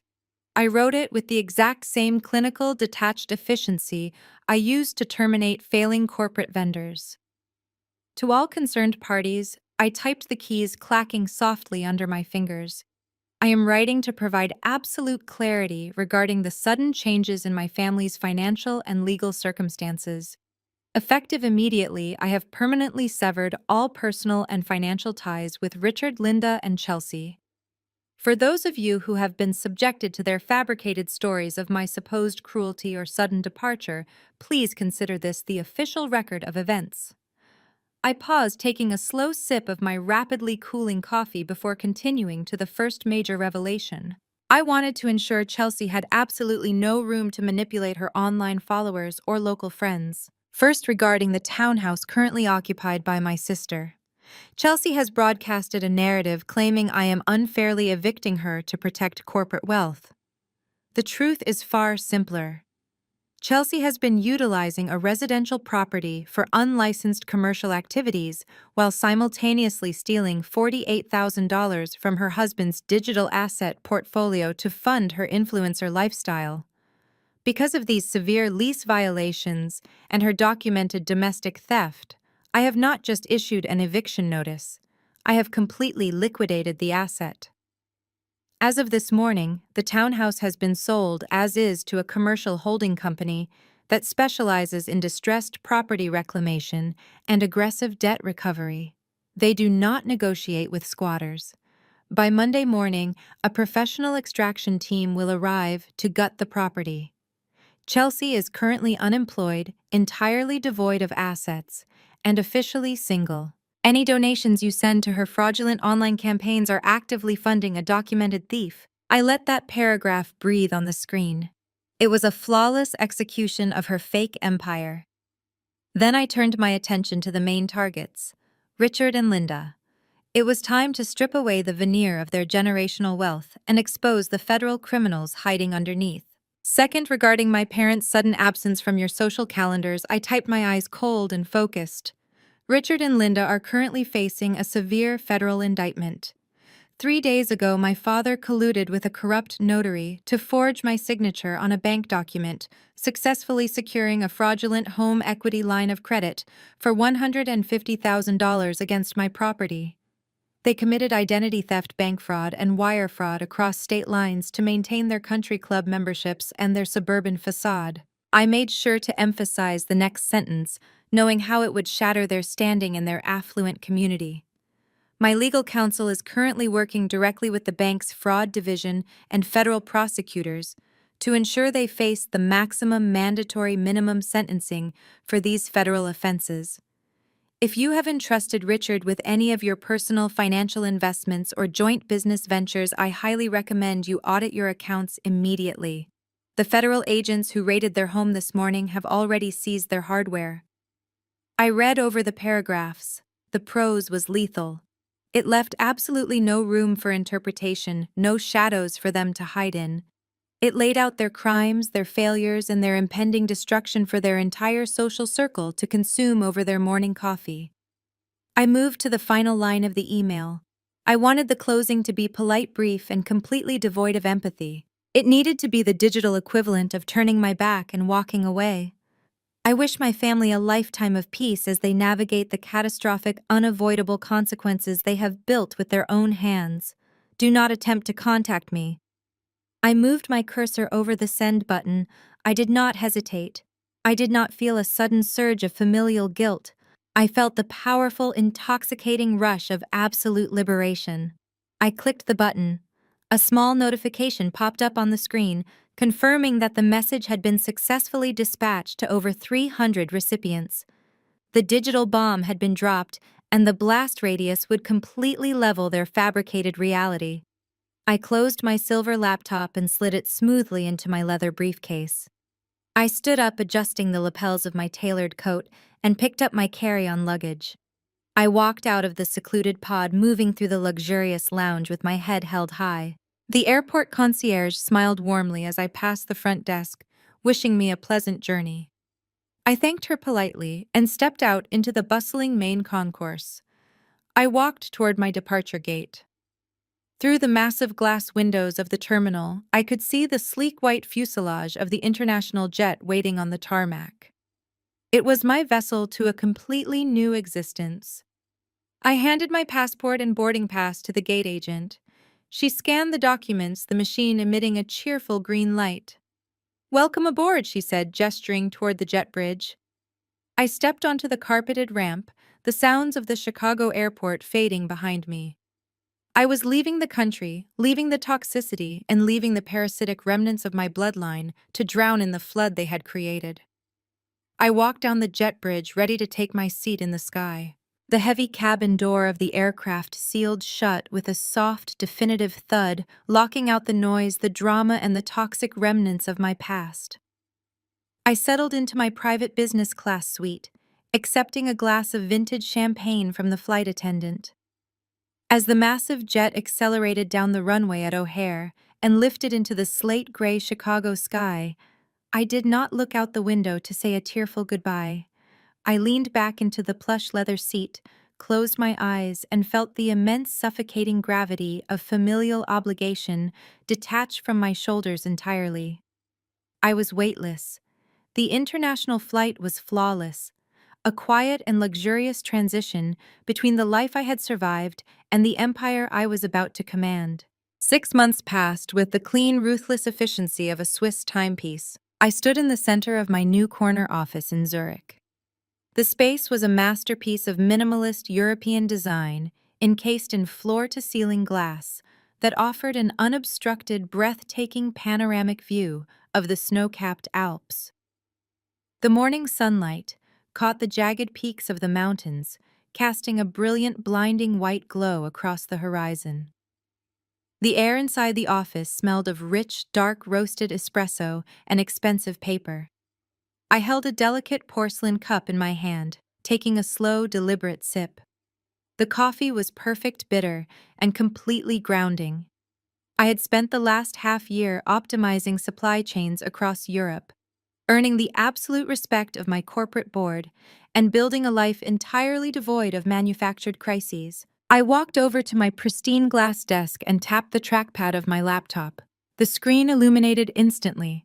I had spent 6 months strictly enforcing my no-contact rule, but human curiosity occasionally requires a brief clinical audit of the blast radius. I opened a secure browser and navigated to LinkedIn.